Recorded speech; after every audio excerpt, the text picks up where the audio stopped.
Okay, I think YouTube is gonna work now. Okay, it's working. A little less weird. A little less weird. Velocinistaco says. May the YouTube work.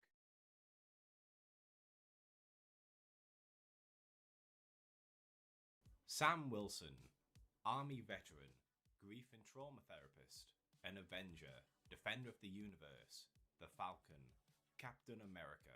Sam is one of the few characters in the MCU we've seen not only grow in universe, but grow so much that he takes over the title of another superhero member. As such, you would expect not only more consistent writing due to the amount of time spent developing him, but also a level of competency in justifying why he was worthy of taking over this mantle in the first place. Sam Wilson is not an example of this. Instead, somehow No, this may impressive be too in quiet. progress and character, with the But it's current fine. projects of phases 4 and 5 failing to help do anything that isn't surface level and superficial.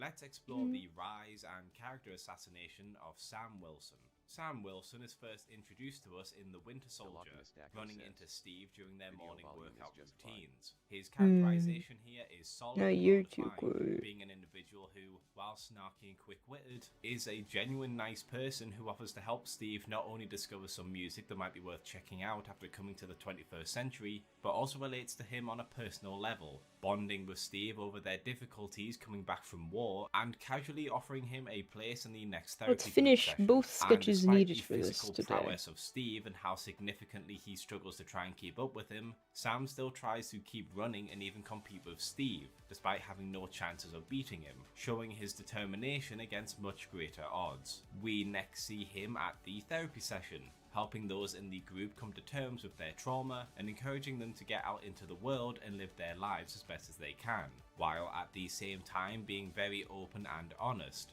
telling Steve about his own struggles over losing his friend and encouraging him to do what makes him happy, even if it means leaving the military. When Steve and Natasha later show up, heavily injured and wanted by the authorities, Sam shows no hesitation in helping them, giving them a place to rest and eat up, and despite Steve insisting he shouldn't due to how much he has to lose and the fact that he left the fighting for a reason, he still chooses to help them, showing his military background with his skills earning high praise from Natasha herself, once again reinforcing his character and his capabilities as a soldier. Assisting Steve and Nat to find Sitwell to get information, we see him in action for the first time against Hydra forces, showing himself to not only be a good shot, but also tactical, laying low and maneuvering around the enemy until the opportunity to strike presents itself. Later during the final battle, he is shown to be extremely deadly and efficient with his wingsuit, outperforming the helicarriers and even a Quinjet without too much difficulty, only being taken out of the fight from a surprise attack by the Winter Soldier, and even after this he immediately goes to provide assistance to Nat and Fury, putting up a strong fight against Rumlow before evacuating from the crumbling facility. Sam then takes time out of his life to wait by Steve's bed until he wakes up and later agrees to help find Bucky, showing a deep amount of sympathy and understanding to the situation. He would continue to support Cap in his hunt for Bucky and would eventually join the Avengers to try and make the world a better place. After a mission in Lagos ends with several innocents killed in the crossfire, the countries of the world give the Avengers the Sokovia Accords to sign, which would make them agree they can no longer act without permission. Sam was the first person to vocally dismiss the Accords, believing the same stance that Steve would later take, that signing the Accords would restrict them too much and stop them from responding to threatening situations in the proper time, risking people's lives just because they would need permission to save them from the government bodies that might have other agendas, showing a desire to save lives being the most important thing to him as an Avenger. After Steve approaches Sam to ask for help in finding Bucky and proving that he isn't responsible for the bombings that occurred, Sam once again jumps in to help, assisting Steve in safely capturing Bucky, and later, when Bucky's Winter Soldier programming is initiated by Zemo and everyone focuses on him, Sam attempts to go after Zemo Even though to I prove watched so Bucky's many of innocence these and stop reviews, future I bloodshed. still do not know Despite what some Bucky hesitation and actually contempt looks towards like. him, Sam still works alongside Bucky when informed that there's several And I other don't Winter want to turn Soldiers and that could look. cause mass chaos in the world, believing that those allied with the Sokovia Accords won't help them.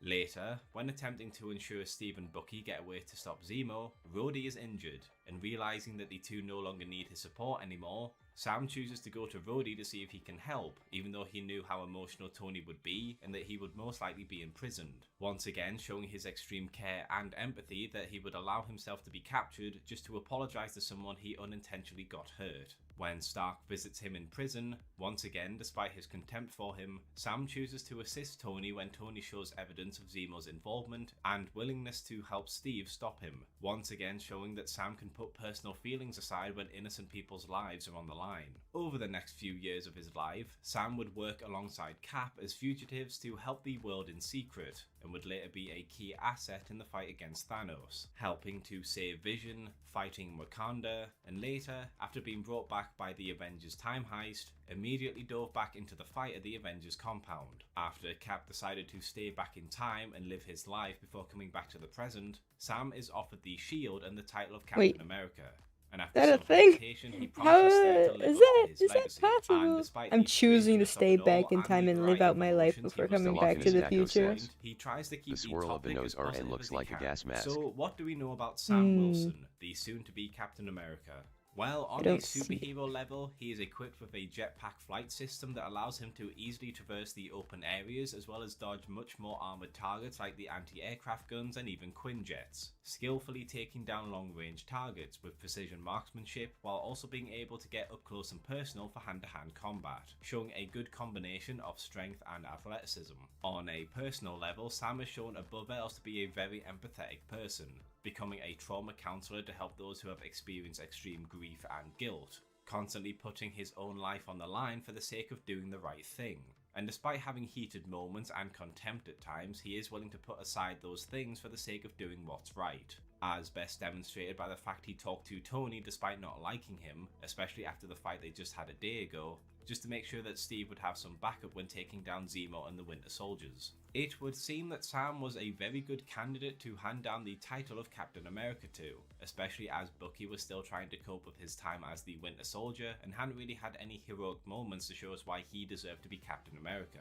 And to be honest, I was looking forward to seeing how they would handle him in his own solo movie. Unfortunately, they didn't do this. Instead, they made Falcon and the Winter Soldier, a show that, like many of the MCU shows released for Disney Plus during phases 4 and 5, was poorly written, poorly paced, and most importantly, proceeded to character assassinate their main characters while introducing an antagonistic character we were supposed to hate but came across as more justifiable character to root for, and a villain that just sort of feels like they're there for the sake of being there without them making a solid character. And as such, Sam Wilson quickly became a character I enjoyed seeing on screen, to more of a character I loathed whenever he appeared. When we first see him in this series, it becomes apparent immediately that some of his brain cells die during the battle against Thanos, as despite the fact that he has X-ray vision that can see into the plane he's pursuing, he decides to physically smash on top of the plane and then look through the cockpit window, both actions that would have alerted the terrorists to his presence. Despite an initial show of skill fighting the terrorists on the plane, he then chooses to take his time and slowly walk around the person he's supposed to extract, despite this being a very time-sensitive mission, allowing Batroc to quickly sneak up on him and engage him in hand-to-hand combat, which almost causes him to fail the mission parameters and start an international incident. During a speech about the legacy of Steve Rogers, although he had told Steve he would try and make him proud, he ultimately decides to give up the shield and refuses to be Captain America. And despite pointing out that the title of Captain America had started out as a government asset and was only really raised up as an independent hero thanks to the actions of Steve Rogers, Sam decides to give the shield back to said government, and is then completely surprised when they decide to use their property to bring in a new Captain America, despite this being the obvious endpoint to doing this. In later episodes, he would try and justify this by saying that he wasn't ready for the pressure of being Captain America, which, while a completely valid concern, doesn't explain why he didn't just keep it until he was, or hand it to a trusted individual for when he wanted it back, such as Rhodey. No, instead he decided to hand it back to the government the first chance he gets, only to act like a 5-year-old when someone else is then given the shield to represent Captain America, something that he personally allowed and consented to by giving it away. Later, when he visits his sister, Sarah, he discovers that she is in debt and might lose the house and the boat due to her fishing business struggling, but despite her saying that she wants to talk to him about it, he brushes her off to talk to some old friends. It's only later, when everyone leaves, that he bothers to talk to her properly, attempting to secure a loan for her. Sam can't pay off her debts because apparently Tony didn't bother to pay him or look after his family for several years when he was an Avenger when he got snapped. But that's a different flaw with the writing that isn't the fault of how Sam is characterized. What is his fault is how he reacts to the bank and their decision to not give his sister a loan, acting like they're being unreasonable when she is already swimming in debt to stay afloat and pay them the money she already owes, while he has no savings and only recently started working for the government again. Outside, Sam is annoyed that the bank refused to give them a loan and refuses to listen to his sister, instead talking down to her and telling her that she's done a bad job. This is said even though he apparently hasn't been back home for several years before the snap, going off to join the military while leaving his sister to struggle by herself to look after the house and the family business after their parents died. And despite doing all of this, the only thing he cares about is the fact he might lose the property which is also his, completely dismissing the hard work and care that Sarah put into them while he was away. It also never dawns on him to use his status as a hero of the world to try and help his sister, where he could easily appeal to people to help donate to his sister, do some sort of podcast, live stream or interviews to earn money,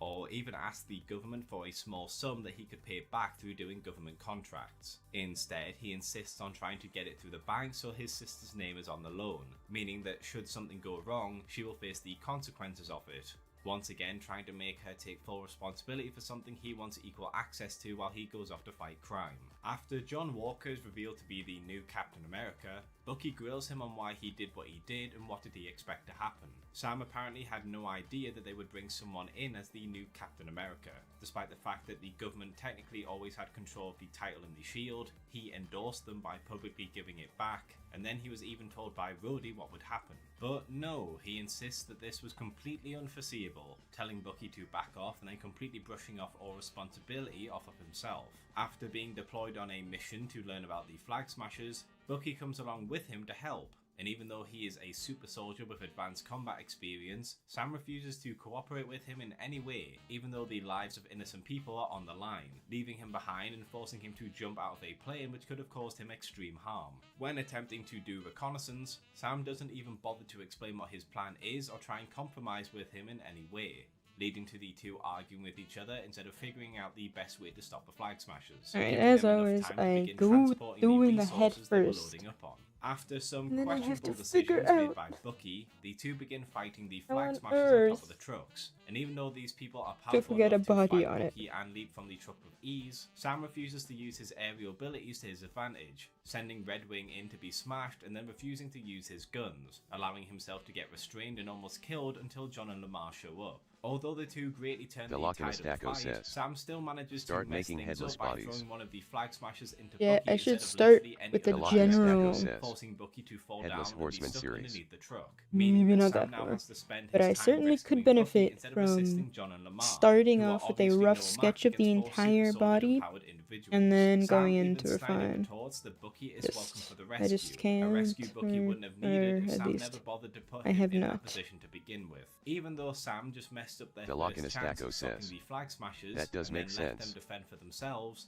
John and Lamar show no animosity or bad will between the two, offering them a ride so they can reach the airbase quicker and make sure the Flag Smashers don't get away from them.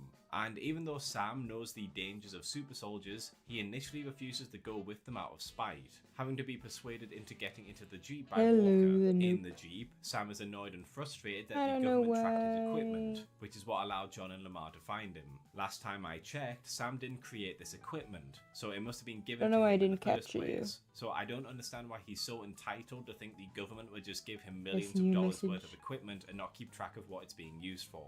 Bucky and Sam then get so annoyed that Lamar has a code name that they then stop the truck and start to walk to the airfield that's miles away, delaying them and putting lives in jeopardy for the horrendous crime of Lamar doing what literally every other hero in the MCU does. John then bluntly tells them that he isn't trying to replace Steve and he isn't trying to make himself the superior version of Captain America. He is just trying to do a job and it would help everyone if Bucky and Sam helped him. This somehow pisses Sam off even more and then they leave, walking all the way back to the airstrip. On the plane back to the States, Sam actually says some things that aren't completely moronic, telling Bucky that they can't just take the shield back even if they're doing it in honor of Steve. After arriving in the US and discovering that there's another super soldier called Isaiah that literally no one in US history knew about, because the writer's ability to relate race to Captain America was about as subtle as well planned as a concrete block to the head, Sam and Bucky begin to argue in the middle of the road. Now, a police car then proceeds to come around the corner, and after seeing two adults arguing in the middle of the road, so I guess this is why decides to check Captain out the America does public not exist disturbance, anymore, because he that's wanted what to this go back is. in time They're and live out his arguing and life. blocking the road, they're disturbing the street. If And this so is naturally the they start to actual question if plot, then everything's it's all right. so All the while Sam talks to them in a raised voice dumb. and doesn't comply with their request for ID, with the scene framing this as the police harassing Sam and only I think it would have been better if he was dead. Falcon, but no, that's not the case at all. They're not aggressive with him and they never raise their voice. They merely ask some simple questions while Sam does nothing to calm down. And once they realise that Sam is a superhero, they leave him alone. There's no racism allegory here, Sam's just being high and mighty to avoid following simple requests. After Bucky is sent to jail, Sam is then annoyed when he discovers that John paid Bucky's bail and removed the limitations of having court-appointed therapy sessions. In a therapy session with Bucky, Bucky rightfully asks him why he just gave it away, with Sam replying that he thought he was doing the right thing by giving away the shield. This is fine, but as I said earlier, I genuinely cannot understand why he thought the government were just going to keep the shield in a display case. It's baffling that even with Rhodey telling him exactly what will happen, he still take him by surprise when he gave it to someone else. Sam proceeds to then say that after everything is done, he and Bucky can go their separate ways. And they then talk to John and The lock in a stacko outside. says. John asks that they combine their strengths together and take down But it's not but the council are capturing. using John to take them down. Yeah, Essentially, chat, John for is some working reason. with free access to every country in the council and their resources, while Sam and Bucky well. have nothing. And yet Sam insists that John has less to work with than them just by I will being continue to themselves, struggle. and so bluntly There's dismisses still Walker about it. once again. After refusing to accept can I help from two pose? other highly skilled individuals and literally all the resources from I every don't country on the know. planet, I'm Sam and even Bucky's taking next brilliant away a solution bit is of to team the up with the original terrorists who killed nearly personality. 100 people and I'm making destroyed it more the happy. Avengers. Despite having another moment of not being a moron, where he points out how bad of a person Zemo is and the consequences of taking him out of prison, maybe I shouldn't when he make it does meet happy. Zemo, he just instantly goes along with it. Mm. Zemo's The lock plan in a is to stack go of to Madripoor, says. Make it with not Bucky a bad pretending thing. to be the Winter Soldier know, I and could Sam make as it a shine. gangster in order to conduct business and find the man who Okay, made the cool. super soldier Okay. serum for the Flag Smashers. Sam doesn't bother to That'd do be anything to interesting. cover his face or head, despite the fact that he's a well-known famous superhero who could easily be recognized. Sam does eventually blow their cover, but not because he didn't bother to try and hide his identity, but by the fact that he didn't bother to turn off his phone and attracted unwanted attention, with the group now being hunted by an entire city of bounty hunters. After being saved by Sharon Carter, Sam promises to help get her name cleared so she can return to the US if she agrees to help find the man who made the super soldier serum. She gets some information and takes the group to where the scientist's lab is located, and they learn what they need in regards to the serum and how the Flag Smashers got a hold of it. After giving them all the information he has, Zemo shoots the scientist, something that shocks Sam and forces him to try and restrain Zemo.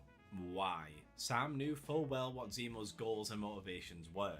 He wants everyone with the super soldier serum and the means to create it dead. I don't understand why Sam is so shocked that Zemo killed this guy who can make fresh batches when he literally told him that that's what he wants to do. After fighting their way out of the shipping yard and back to Zemo's plane, Sam talks about how Sharon became a fugitive and Isaiah was experimented on, and somehow comes to the conclusion that the best thing to do with the shield would have been to destroy it, because people only seem to want to use it as a symbol to oppress people. I mean, that's certainly an interesting take for something that's shown to be freedom from the Nazis, defending the innocence of Earth from galactic threats, and helping to save half the universe. In Latvia, Sam is informed that the Flag Smashers raided and bombed a GRC warehouse, killing and injuring several people, and stealing supplies that those in the refugee camps rely on to survive. Despite attacking and killing several people and stealing their resources, having a super soldier serum that warps their mind, and even admitting that she has probably reached a stage with her actions where she has become radicalized and can't listen to reason, Sam thinks that this is okay because she's just a kid. Personally, I think that if someone deliberately goes out of their way to blow up buildings and kill people, they should probably be held responsible for it. But according to Sam, it's fine to do this as long as you think it's okay and you're under the age of 20.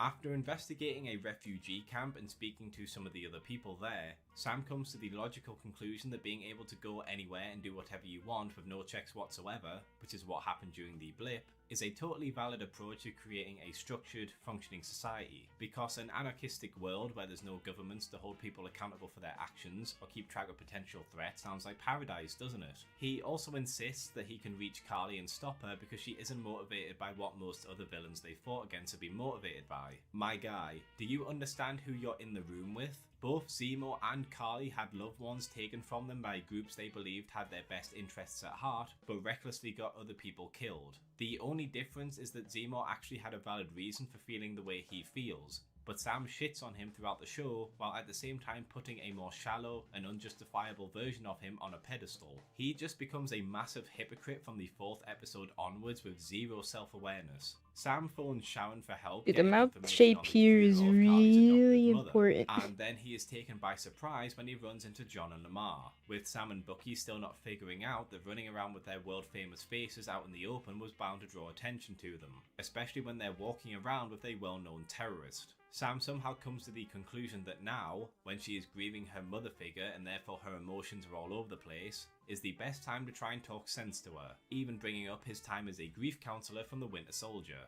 Because as we all know, the best time to talk to someone is when they're angry, upset and aren't thinking rationally. Everyone allows Sam to go in and talk to Carly, completely giving away the element of surprise they had, and he also fails to talk her down in the 10 minutes he gave Walker, resulting in a conflict erupting when John comes to arrest her, with the only reason they are able to stop Carly smuggling the super soldier serum out is thanks to Zemo. When John comes to arrest Zemo, says, you know, the wanted terrorist, Sam refuses to hand him over. I started watching D4DJ first work mix. together in order to stop Carly. I You wonder know why that I thing worked. that Why Walker did was trying Twitch to stop do the working? entire series, including in this current episode, until Sam Papa decided that Sam. what he wanted to do was more important than what I don't know literally what every that country in the world is. wanted. The nope. After the Dora Milaje waste everyone's What a time by trying strange to thing. kill everyone in the room instead of just taking Zemo, Sam is contacted by his sister The Sarah, Lock-in-a-Stacko who is says, just threatened by Carly and "Not I forced to tested pass that a way message earlier." on, but Sam saying he would do What the fuck is anything to going stop on? Sarah getting hurt. Everything except The stop Nook the says, mass murdering "It's a lunatic DJ and her anime." army when he has the chance. Or the second time in a few minutes from this phone call when he and Bucky meet Carly alone and then decide to What run away is to this stop John for some chaos? reason instead of Or taking her DJ, down. like After the fighting people group, Carly kills rubbing on Lamar, discs, causing a making grief-stricken and noises. rage-filled Walker to keep fighting one of Carly's soldiers until he kills him in full view of the public. After John runs away, Sam and Bucky try and find him. I know And the you only remember that grief counselor non-story, bullshit? like It seems like the Sam only is anime actually I've trying to watched help where it's more John, like until real he stops life trying to is comfort Escape Walker the and then abruptly Infinity. tells It's him about he has guys to hand over the skating on shield, with him skateboards. and Bucky immediately trying to beat Very the shit out of good. a grief-stricken, emotionally unstable man when he doesn't immediately comply with them. Very gay, After though. heroically beating the Very shit gay, out of but a not gay. traumatized soldier who just Very lost his good. best friend, the two leave him broken and bleeding on the warehouse floor and go back to regroup. Sam, who was never authorized to do any of this by any government, is then annoyed when he's told he has to step down because he and Walker have caused the situation to get even more fucked, and the governments want to know what the fuck he was doing, because he clearly wasn't stopping the Alright, bad we'll get guy. another case Him of the refusing to TTS stop not the bad wanting to guy work. also allows Carly to go Bad even more news, why? underground, That's not meaning wanting to Sam work has now made it sometimes. even harder to stop buildings full of innocent people from being blown up. Sam doesn't care about any of this and is just annoyed that he isn't given Mystery permission to do whatever he Trinity. wants I'm pretty anymore. sure it says He goes Trinity. to see Isaiah, and It's just after a a very scene fancy about race font. and black representation, which is about as subtle as a school bus smashing Here's through my your living thing. room wall and as deep as a child's paddling pool,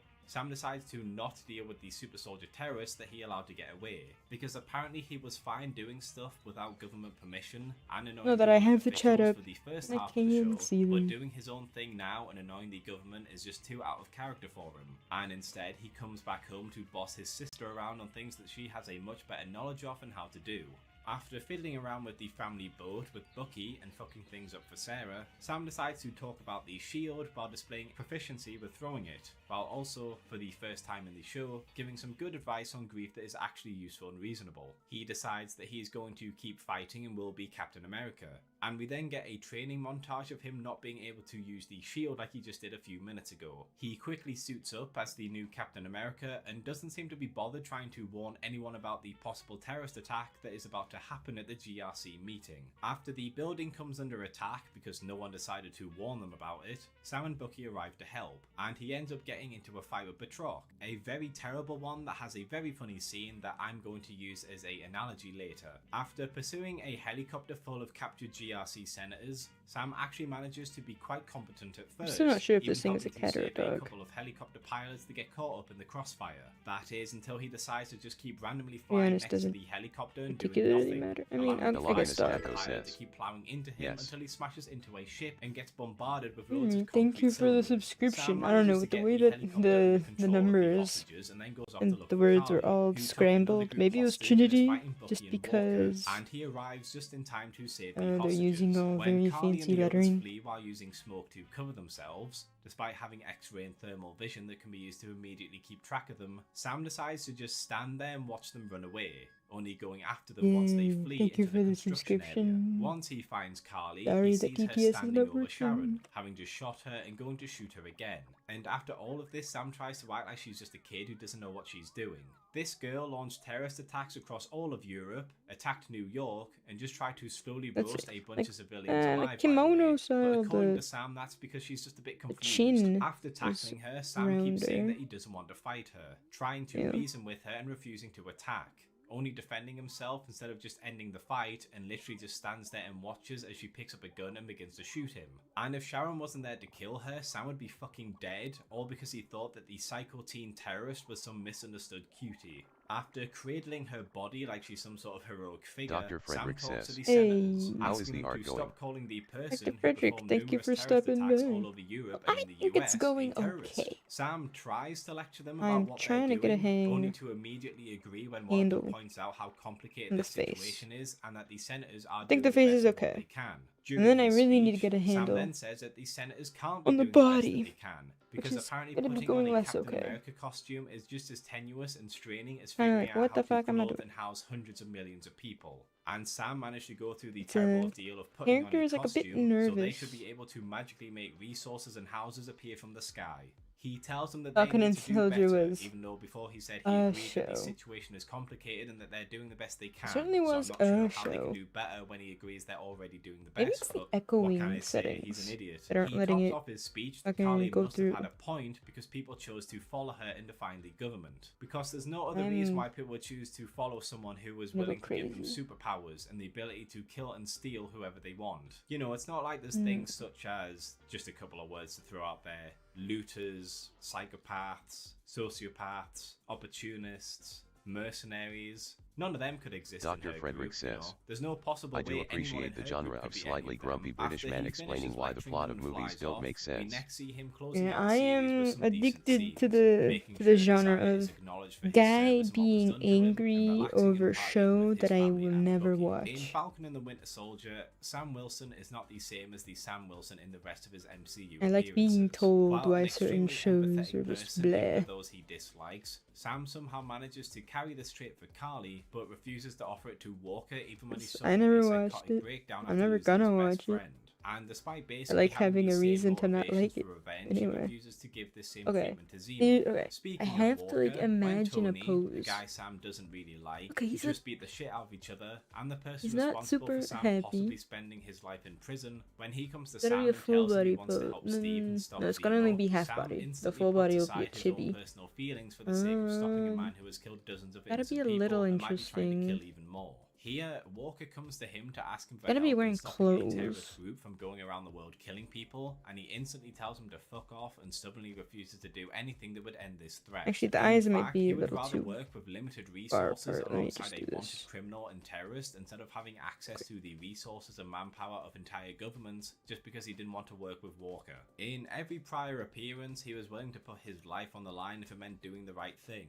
Not only physically, but also in a legal sense, willing to defy the government multiple times to do what he thinks is right and save lives even if he has to go on the run for several years. But when told that the government want him to stop going after the Flag Smashers, a group of psycho super soldiers blowing up buildings full of people, he just agrees and fucks off to go fix a boat and party. He has become such a massive hypocrite and struggles to stand on any principles, blaming everyone else for the problems around him but never accepts any responsibility for his part in them. He lectures others on on their problems when he has no idea what they've gone through or tried to do for themselves. He comes to the conclusion that because some stupid people are racist, that means he somehow understands the responsibility of juggling millions of people's lives and trying to organise an entire planet's worth of refugee camps, all the while lecturing people on problems he offers no better solutions to. He also simultaneously is extremely competent in some scenes, expertly using the shield and his wingsuit for maximum effectiveness, to bumbling around like a moron for no reason, such as when he decides to peek through a plane's windows to see inside when he Okay, I'm imagining a pose that might be more interesting. Like maybe he has one arm up, maybe he's imagine the shield being Sam's turning his head character into throughout it. the MCU, and the chair being See a if I can accomplish representation of the this. shitty writing this series has, then this is the perfect analogy of this version of Sam. So, which version of Sam did we get in his theatrical debut as Captain America? It's a Phase 5 film.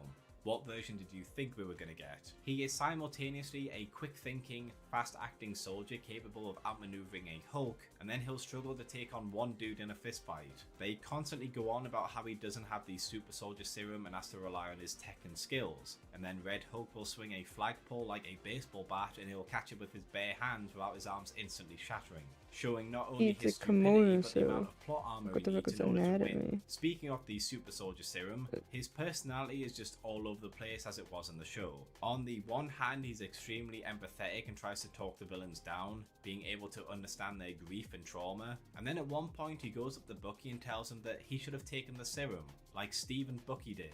Sam, have you developed brain damage? You know fine well that Bucky didn't want any of this shit to happen to him, yet you talk to him like he chose to experiment on himself and become the Winter Soldier. It's such a bizarre scene that I can't understand how no one caught this when it was being filmed.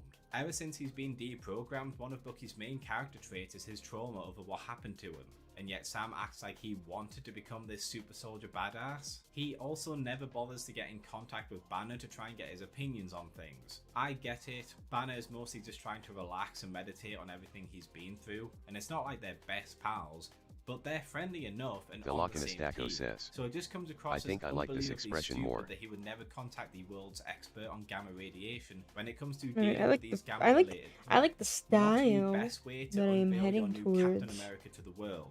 Also, one of I'm his main hoping the things was the trauma pose he went through won't after losing his annoy me. wingman, but despite having access to all of this new high-tech vibranium gear, he never bothers to share it with his new wingman, completely fine with the possibility of having another friend who dies because he can't be asked to give him the same tech he has. So yeah, as you can see, Sam Wilson started out as the competently written Falcon, a hyper-competent sidekick with great fighting skills, and most importantly, a desire to protect innocent people and the empathy and understanding to those with emotional trauma. And then, like most I'm not characters heading in after the right Endgame, direction. he's been devolved, even There's character something assassinated, wrong with the just to body, either become and a I social don't know issues enough. mouthpiece, to appeal to the writer's deluded sense of morality, or But to the drag goal the is something audiences like- from one big set piece to another, just in the hopes that you'll forget about all the crazy, nonsense shit he says, whether it's to protect a psychopathic child terrorist, or telling Bucky he's lucky to have been horrifically experimented on against his will because he got super strength from it. Thanks for watching, lads and lasses. If you enjoyed this video, please consider liking, subscribing and checking out some of my other videos. Sharing always helps, and if you're feeling really generous, please consider my Patreon or YouTube membership. I also have a Twitter and occasionally I do live streams. But most of all, I just hope you had a great day, and hopefully I will see you in the next video.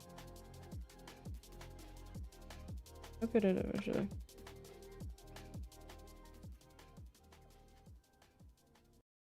Spider-Man Far From Home is a sequel that fails in nearly every regard. From the nonsensical plot, the character inconsistencies, and the undercooked world building, the script is a total disaster and needed heavier revisions. While I can respect the attempt it makes to tell its own unique story, the execution is what everyone sees, which makes that the focus of discussion. We'll start with the main character because he's arguably the biggest problem in this movie. After Avengers Endgame, Peter has been grieving over the loss of Tony Stark and is put under pressure to live up to him. He receives a series of calls from Nick Fury, attempting to bring his attention to the elementals, and Peter keeps ignoring this in favor of his vacation. Naturally, Peter takes action when the water elemental shows up, and is soon brought up to speed on the fact that these dangerous creatures have been destroying towns and could destroy the world if they're not stopped in time. The fire elemental is specified as the most powerful, and thus the one that Mysterio couldn't defeat. I was part of the last battalion left trying to stop them. There's only one left.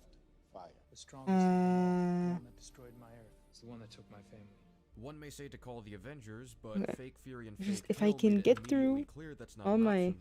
What about Thor? all my insurmountable Captain Marvel. Don't invoke her. trauma So the over Avengers seem to be off trying. the table. I'm Mysterio couldn't beat the thinking of. fire elemental with a battalion, so The if Lockinus Mysterio Dacko is left says, alone this time around, "There is much the most potential." likely outcome is that the entire world will get destroyed the same way Mysterio's was. This means everybody Peter knows and loves will suffer and die without Peter's help. So he needs to have a The really good Lockinus reason Dacko not to says, help Mysterio if he "You were got to it. stay in I character. believe in you." I might go to that 3D modeling site and see if I can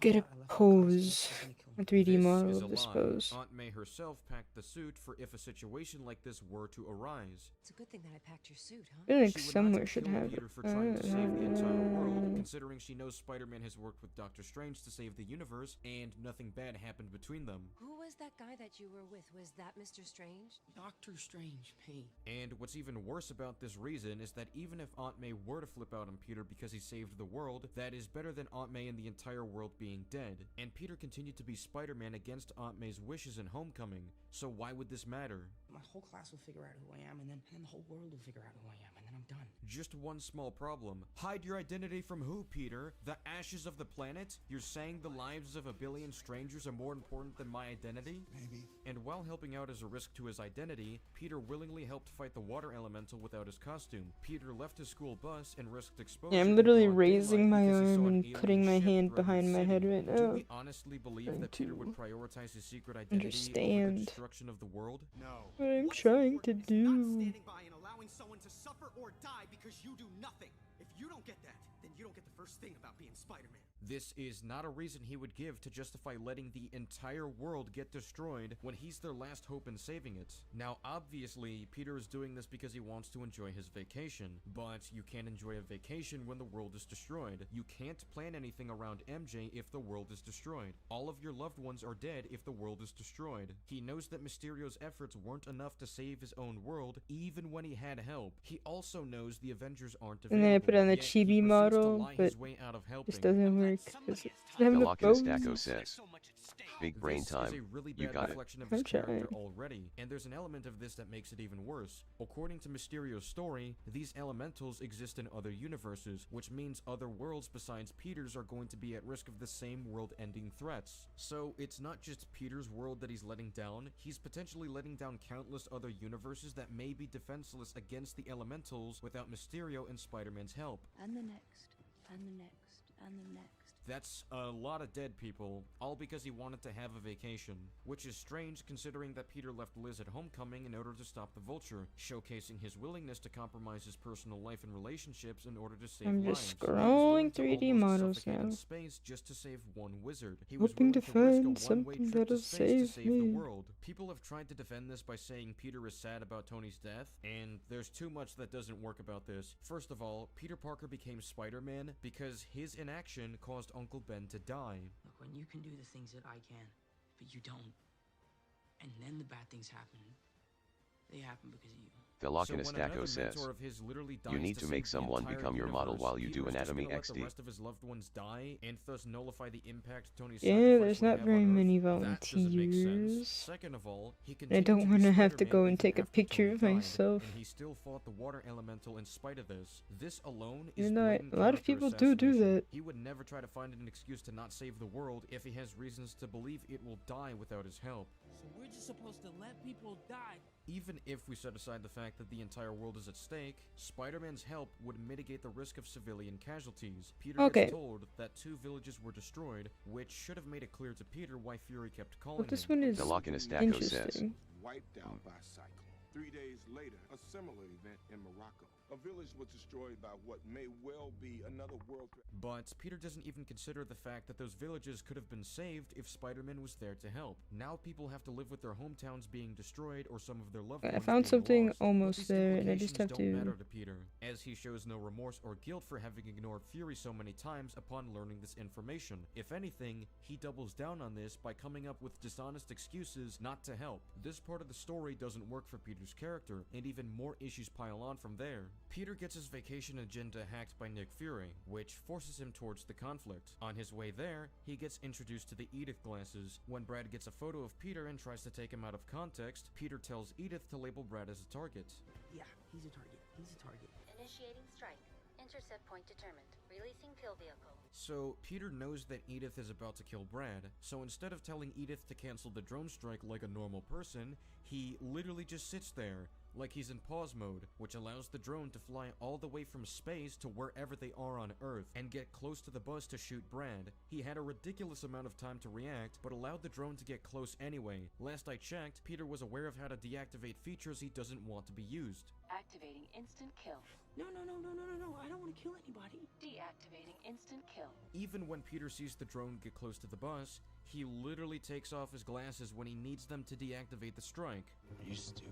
For the life of me, I can't understand why Peter doesn't just say, cancel the strike, instead of telling people to look at the baby mountain goats and jump out of the bus when this could draw suspicion to him being Spider-Man. Speaking of his secret identity, sometimes it's really difficult to select. He takes off his mask at random during the Venice fights. He brings his web shooters with him in the event that he needs them, but not his suit needed to hide his identity. He jumps off a building and lands on a public street when anyone could see his face. He unmasks himself in what he believes to be a public bar, where anyone could see him unmasked with Mysterio, and take a photo of them to post on social media.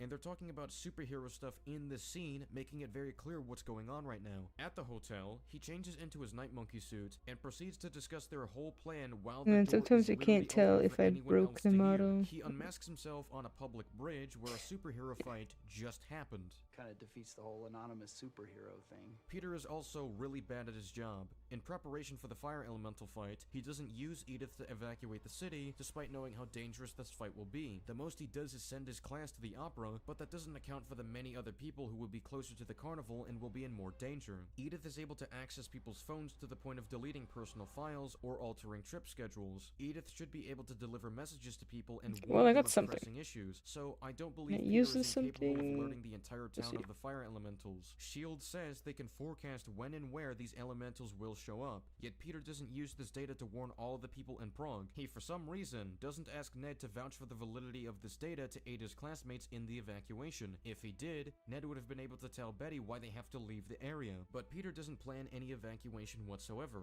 which means anyone who dies because they were too close to the fight will be Peter's fault. And he also could have called the fire department, which would have helped mitigate the fires throughout the area, but he can't even be bothered I wanted to do it a that. little There was closer. no thought or care whatsoever into public Because safety, despite I mean, it knowing barely what would makes happen sense, huh? 48 hours ahead of time. As for the last bit of character damage, I just want to direct our attention to a scene in Spider-Man Homecoming. When Peter saw Vulture fall down But and his would you wingsuit just explode, break? he went out of his way to save the Vulture. This is the same guy who threatened to kill everyone he loves and tried to kill Peter numerous times, but Peter chose to save him because How do I he make it doesn't so you believe don't, in you're not killing. breaking Fast forward to your Spider-Man Far From Home. Mysterio takes a bullet to his body, but you're like mid-battle, and leaning Peter soon against after your takes down arm. all the drones. While Mysterio is bleeding out on the floor from a gunshot wound, Peter makes no attempt to save his life. Peter could alert a medical team to his location and his condition, and at least try to save Mysterio's life. He has no idea how much time he has left to live, so he'd have to act quickly in trying to save him. Yet, Peter doesn't care. This is just antithetical to what we saw from him in Homecoming, and it makes it a tad bit awkward when No Way Home is centered around Peter's belief in second chances, and not letting his villains die.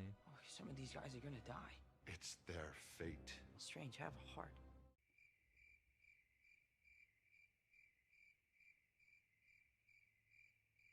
Well, I think the best I can do is have really bad So, as anatomy. it stands right now, Peter Parker is pretty much destroyed by this movie. Yeah, great.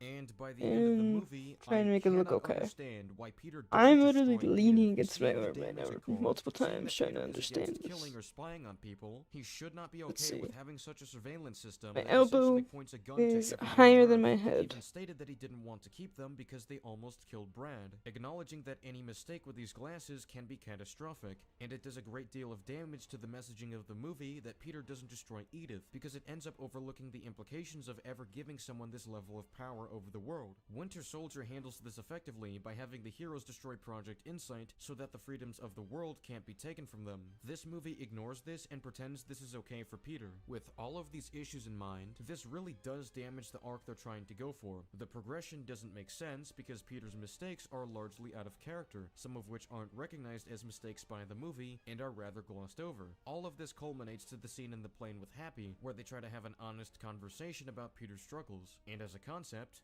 that is good. But when we really break down this plane scene with all the context, it doesn't really work. Happy tries to make a point about how nobody can live up to the image of Iron Man that was left behind, not even Tony Stark. And to prove it, he tells Peter that Tony's life was a mess, and that he kept second-guessing himself. This generally works, until we reach the end point where Happy tries to imply where Tony went right. The one thing that he did that he didn't second-guess was picking you. This implies that unlike Tony's prior mistakes and second guesses, the choice to pick Peter as his successor is different, as if it's the right choice for him to make. But the point of him recruiting Peter in Civil War was that he was misguided. He brought a naive child to engage in a complex political conflict that he never had a place in or understanding of, which Cap points out in the movie. There's a lot going on here that you don't understand. Stark said you'd say that. Tony was desperate for help in that movie. This wasn't a well thought out decision, and as far as keeping Peter as a successor for him, this goes against his point in Homecoming about how he wanted Peter to be better than him, as opposed to trying to be like him. It's okay, it's okay. Iron Man has a new real successor, and her name is Ironheart. Dr. Frederick says, that is also a gem. Dr. Frederick says, one of my favorite ones was Platoon's Barbie review. Fair warning, he uses quite crass language, because after a scathing review of the plot holes in the movie, Dr. Frederick says, it ends in him saying anyway, I recommend it. It's different from what I'd usually watch. Dr. Frederick says, oh, like the classic wrist on cheek. Botrix says, YouTube chat check. Let me just reread. Oh, I've seen this guy before. Dr. Frederick says, my favorite comment on the video was someone pointing out that technically John Walker didn't break rules of engagement when he killed that one guy. Dr. Frederick says, since he waived the right of surrender by throwing that manhole cover. That was such a detailed and pedantic response, I had to be fascinated by it. Dr. Frederick says, sadly, YT is not checked, Botrix. Dr. Frederick says, we just need to get you one of those scary, life-sized mannequin you can pose. Dr. Frederick says, I'd rather have a no worries. real human, I think. Dr. Frederick says, Riri/Ironheart was even worse in the comics, because she was actually introduced as the new Iron Man on the official Iron Man cover, after they killed off Tony. Yeah, how am I supposed to feel about that? Absolutely none of this works. Peter's Wait, character is how is that worse than what they did right now? And the messaging is presented terribly. Aunt May won't take much time to talk about, but it's really No, strange I've to watched skip the Platoon's whole fact videos, that I like 'em. Peter Parker is Spider-Man and just jump to her fully supporting this. Yeah, it makes sense that Aunt May would eventually be okay with it, but we never see how she becomes okay with it. Homecoming clearly set up that she would have a problem with this. And not wrist on cheek. Basically this. Like, imagine you're in bed. Dr. And Frederick you're like says, just leaning against your because your at least arm. they introduced her with a different name instead of just she's Iron Man now. True. Between Peter and May, and this movie could have followed through with what Homecoming set up, but it didn't, so we're left with nothing. Dr. Frederick says, oh, I see. The casual, slight stretch. Whatever. Let's now talk about Mysterio's overall character, his plan, and inclusion in the narrative. Starting with his origin story, it immediately doesn't make sense. Quentin Beck was an ex-Stark See, employee like the who elbow invented the barf technology that we over see here. in Captain America Civil War. Now, we were originally led All I to could say believe is that it's Tony not the Stark created best, technology but for himself, considering he claims this as his own experiment. Galakinastaco says, I think you are getting the pose now. It's definitely starting to look good.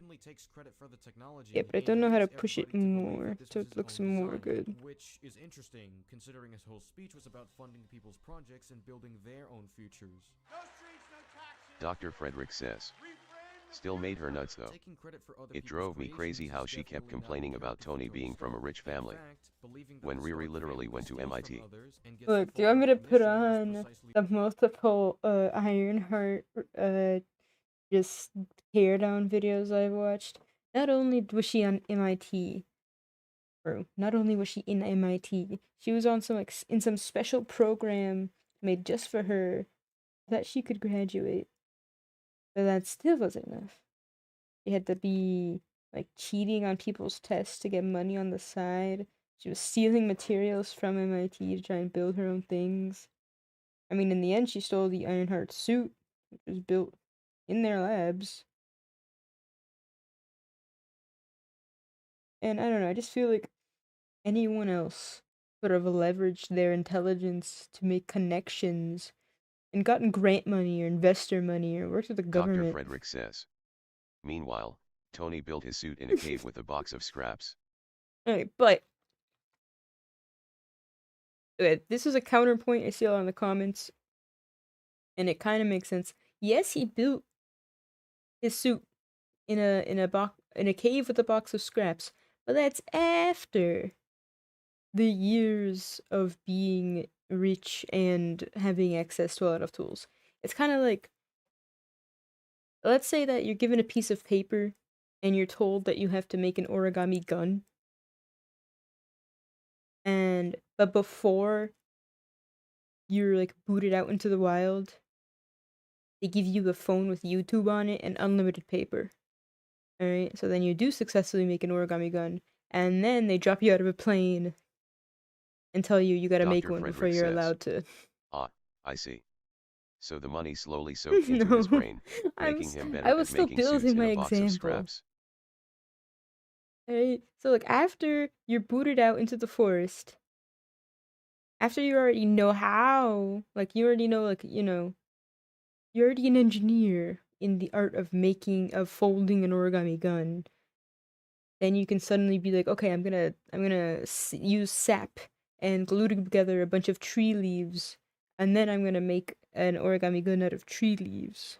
Right? You use your previous experiences, which you gained while being rich in paper and education, to then make the same thing in much more difficult circumstances. Dr. Frederick says. So, I'd kind of agree with that, if Riri hadn't also gone to Harvard on a special scholarship with grants. Dr. Frederick says. Sorry, gone to MIT. I'm not saying that she's good. Different Ivy League. I'm just arguing against that one example. So, like, she still should have been able to do it. It is like whenever someone says, okay, so Riri couldn't make a suit at all. Meanwhile, Tony made one in a cave with a box of scraps. I mean, no matter what, she's still in the wrong. Or at least she's still not as good as Tony. But the examples are not entirely the same. I mean, she never completed the suit. Like, I haven't watched enough of the show to understand. But she completed the suit with MIT. Like, did she complete the suit in MIT, or she was missing the AI component? Is that it? But point being, like, if she had completed a prototype suit that was much simpler beforehand, you know, because once you make something complex, it's easier to simplify it. Like, once you know the bound, like, wait, you know how they say in art, always learn the fundamentals, and then you can make your style? Like, once you know how to draw an actual human, you might find it's easier to implement your style and draw a chibi, cute human. Dr. Frederick says. So, she built a prototype version at MIT, but she didn't have a power source to keep it running for more than a short time. Dr. Frederick says. Since arc reactors aren't exactly lying around. Yeah. Dr. Frederick says. Also, the AI thing. And that's the thing, I really would have, alright, not saying I'm the best at social anything, but I would have done my damnedest to try and get some government connections. Imagine if she had managed to get government connections using her, her like shield, all her shield inventions and that stuff, and eventually worked her way up to getting to know someone who could hook her up with an arc reactor.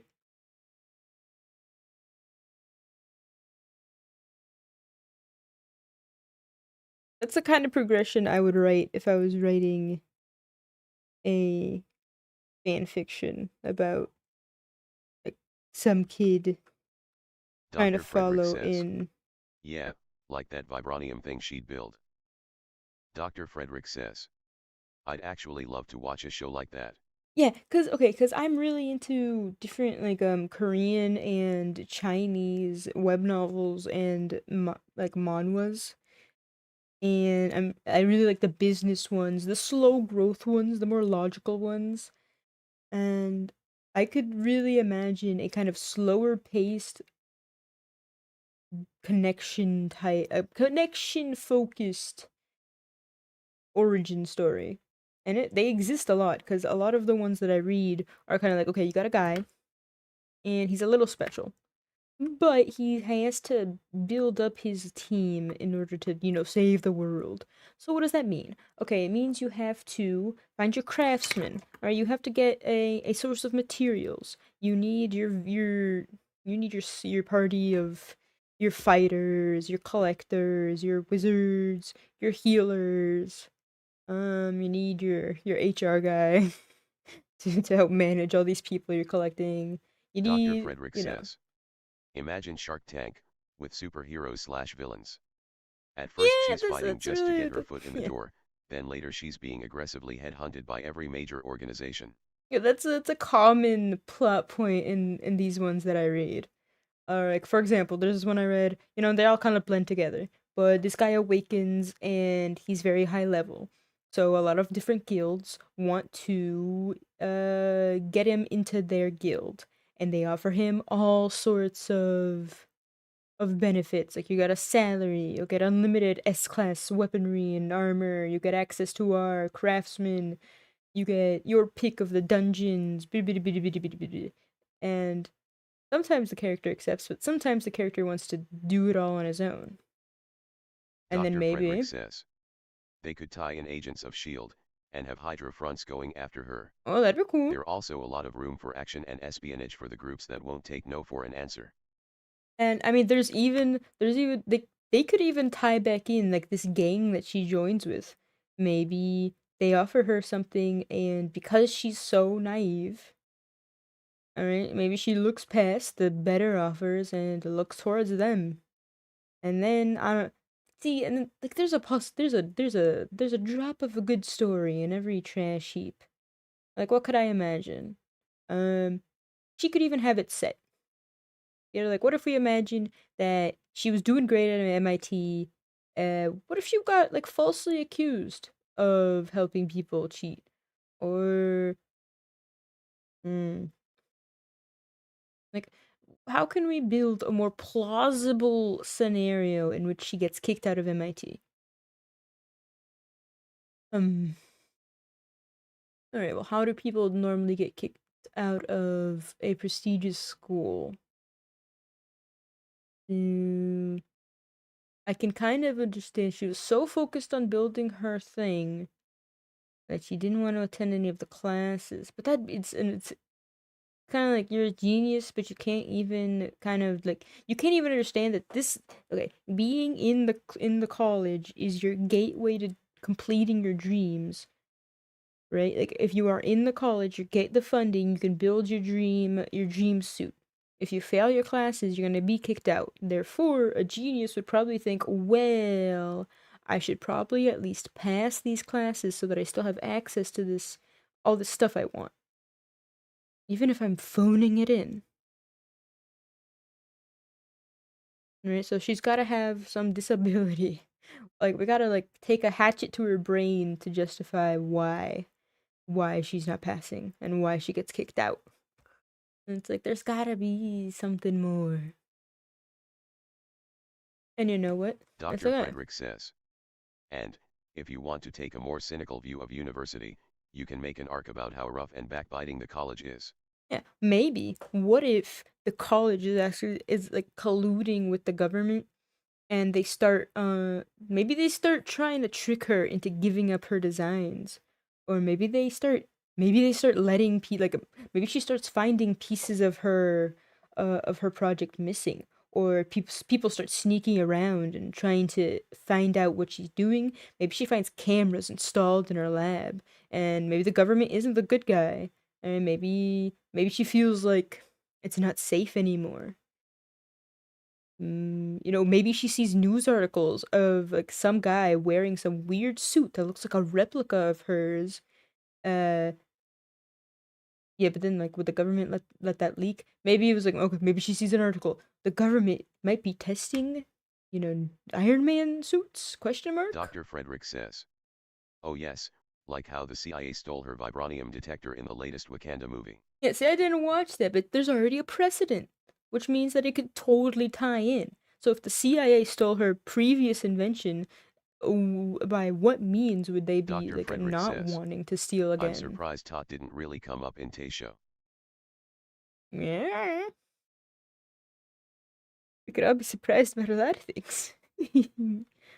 See, if we just think long and hard enough, we can find okay, and it would be such a good reason for her to get mixed up like with the hood. All right, so she doesn't feel safe in the college anymore. She's gotta hide. All right, she's gotta get away from all these prying eyes. All right, so she quits, she disappears, vanishes with the suit and everything. They don't even have to kick her out. I mean, they don't even have to have like stupid scenes about the teachers being like, "Oh, you have so much potential, but you're just not like, what are you doing? Oh, you're selling. What are you doing? Like taking other people's tests and shit. Like, what the fuck is happening now? Okay, cut all that junk out. That's some bullshit." Or she hides. She's gotta run. Okay, she sneak away. She has to set up her own lab, and of course she can't take a lot of her stuff. Okay, so she's desperate, and she needs an in with some Dr. tools Frederick and. says. And that's why she's lying low in Chicago. Yeah, of course, and she's in the middle of the muck. All right, there's darkness to every side, but also she's like she's used to that life. Matrix says. YouTube chat check. So she fits right in, or maybe she remembers. Oh, okay. So she like, when does her best friend die? Before the show, right? Like it brings back some bad memories, living in that dark place where blood is spilled on every corner. Her best friend was killed, but she's gotta Dr. be Frederick there. says. Yeah, it's a backstory thing. Alright, but she's gotta go back because in a place that evil, that dark, where her best friend was killed, she knows that she'll never be found. Alright, okay, so we got to that point. So she's now at home. She got a suit in the garage. She's missing a lot of tools, missing a lot of shit. Alright, what does she does? Ooh, what does she do? Okay, her first idea. Okay, she has that shield invention, right? She tries to go sell it, but oh, what happens? Like let's say she tries to sell it to like someone like an investor or something, and the police or the CIA, the FBI, they're closing in on her already. And she's got to escape from wherever she is, evade all of them. And she's like, fuck, I can't sell this to anyone. They're always on me. They know exactly what I'm doing. Alright, so maybe she like gives it to some kid, as a sign of like her like 'cause maybe she gives it away to some people and just, show her heart. Like, okay, I can't sell it, but I got these. Like, maybe she made like a ton at college, so she just like gives them away a bit. I don't know. There's a lot of like fluff plot that could happen right there.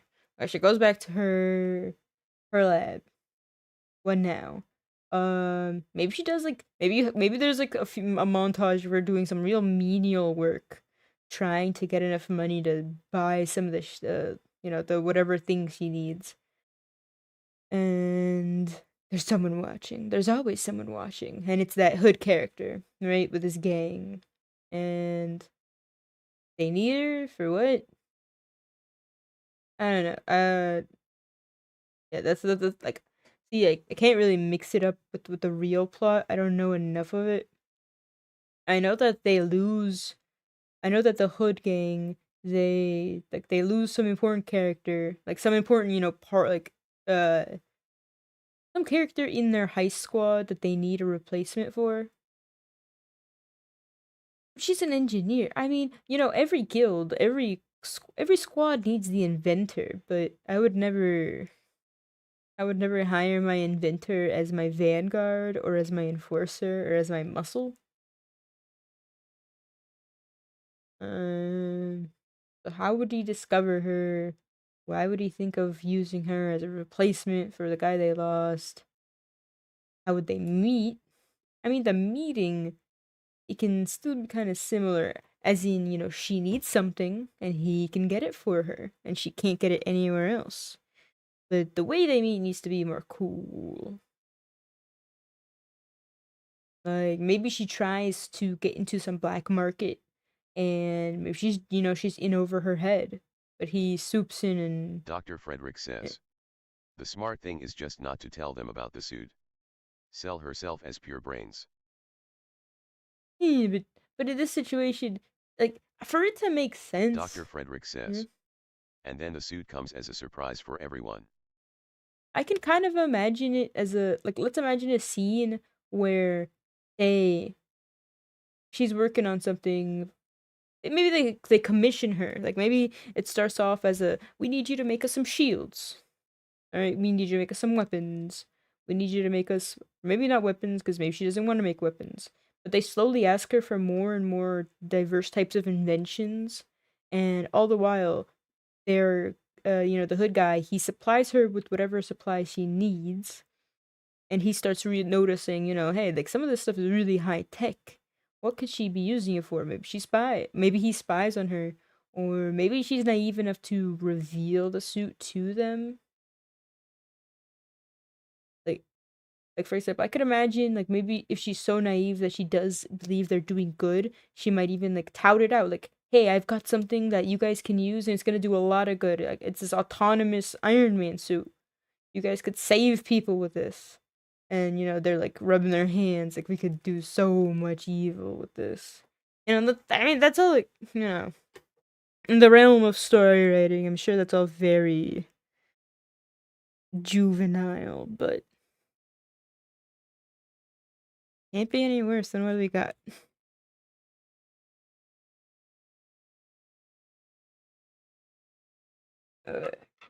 Dr. Frederick says, it's simple, but it works. Yeah, and I won't lie, like, I do find it very interesting, the idea of an AI that becomes sentient. I've thought up... SkyBOI212 says, dang, that's good. Thank you Autry Official for... says, I don't know if you're talking about the art thank you for or the follow, our plot SkyBOI212. ideas, but thank you, Sky. Dr. Frederick says, genius inventor needs to hack from the south side of Chicago is a good line. Okay, but no, I really do like the concept of a self-evolving AI that becomes sentient and you can't control it. SkyBOI212 says, Oh. art. Alright, well, I appreciate you liking the art. I'll try to complete a lot of it today so you can feast your eyes. But the thing is, I don't know if she's how... Here's my argument, though. How is it possible? It has to be magic. SkyBOI212 says, Goop. Gup. A. How is it possible for someone to create an AI that can evolve into sentience without knowing? Alright, if I plant a tomato plant and tomorrow it turns into a pumpkin. SkyBOI212 says, ha ha ha ha ha ha ha. It just doesn't make sense.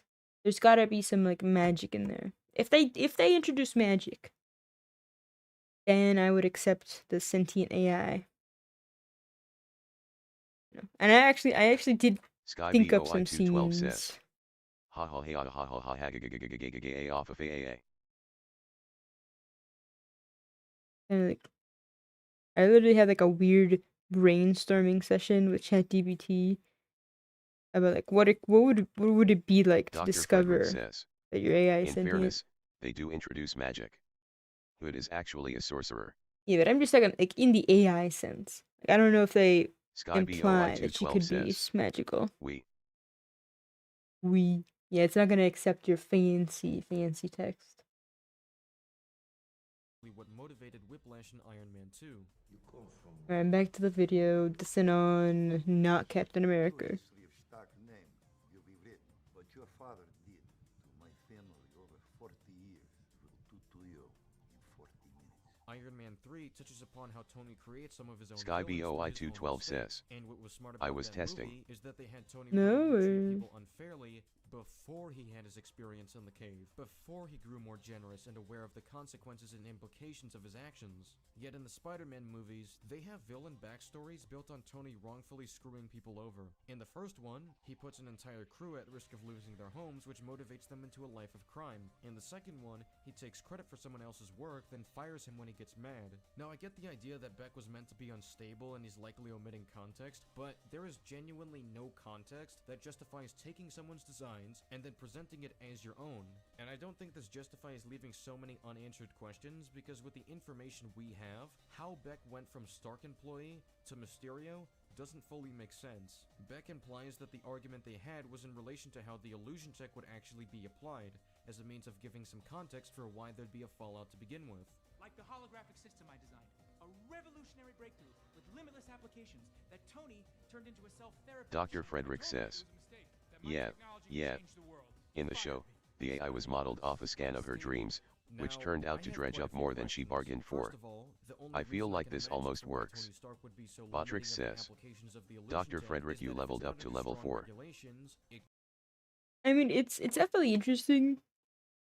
And I don't know, I guess with enough convincing I could accept it. Especially, okay, we think about it like this. The character, Riri, she took a scan of her brain, and maybe she didn't know exactly what all that implied. But like she sees one thing, right? And we all know that memories are very biased. They're not subjective. No, they're not objective. They're very subjective. Like, we see a something and we don't really see the facts. We see what we get from it. We see our impression of it. Like eyewitness testimony very rarely is reliable. Like a lot of times if the eyewitness testimony is not gathered like minutes from the incident, people start remembering it differently. They start kind of overwriting the memory. Each time you remember it, you might get a stronger impression of one thing and start rewriting it slowly and gradually. Kind of like you remember your birthday, you might remember like the sweet taste of the cake. SkyBOI212 says, I love drawing fuzzies. I been drawing lil guppers all day. Still though I ain't that good. IDE. The art I mean. Yours. Give it here. When you draw so much you actually see improvement. I tried very hard to make it. Yeah, I do not draw enough to see much improvement. That's the sad part. It takes me weeks usually to finish one drawing. And so considering I cannot make very many drawings in a year, the rate of improvement is painful. SkyBOI212 says, bruh. But I know if you can draw so much that you can see your improvement, that's really Frederick good. Says, yeah. And, with the magic angle you suggested earlier, they could also imply that the deep magic of dreams is involved. What I was going to complete my thought with... Dr. Frederick says, speed is also a skill in which I do not excel. Yeah, but they say that the only way to get faster is to, like, just draw more. But what I was going to complete my, like, wrap up my thoughts with was maybe the AI would see things at a more factual level and they kind of just make connections. And, as it makes connections with feelings, connecting feelings to facts and seeing all the events from different angles and immersing itself in the realities versus the dreams versus the sentiments of Natalie, Suddenly a soul is created. Because what is a soul if not feelings and sentiments and memories and etc.? Maybe the brain, like, there's no saying, no one's saying like the brain scan couldn't have sent emotions as well. SkyBOI212 says, the have you the ever Pokemon the if you. Battery official says, SkyBOI212 you leveled up to level 1. SkyBOI212 says, yes or no. I'm gonna have to say no. I'm gonna check what's being asked of me.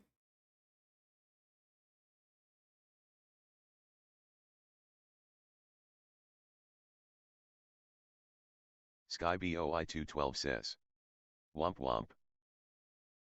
Womp. See how we make the Velocinastaco rest of the says, body. the ever of course. Like, okay, you know that kid meme, like the have you ever had a dream? Have you ever? No. What did I dream about? Oh yeah, I dreamed that I had like 67 subscribers says, on my the when. on my Telegram art channel. That was a nice dream. Velocinastaco says, no the now. SkyBOI212 says, Velocinastaco the.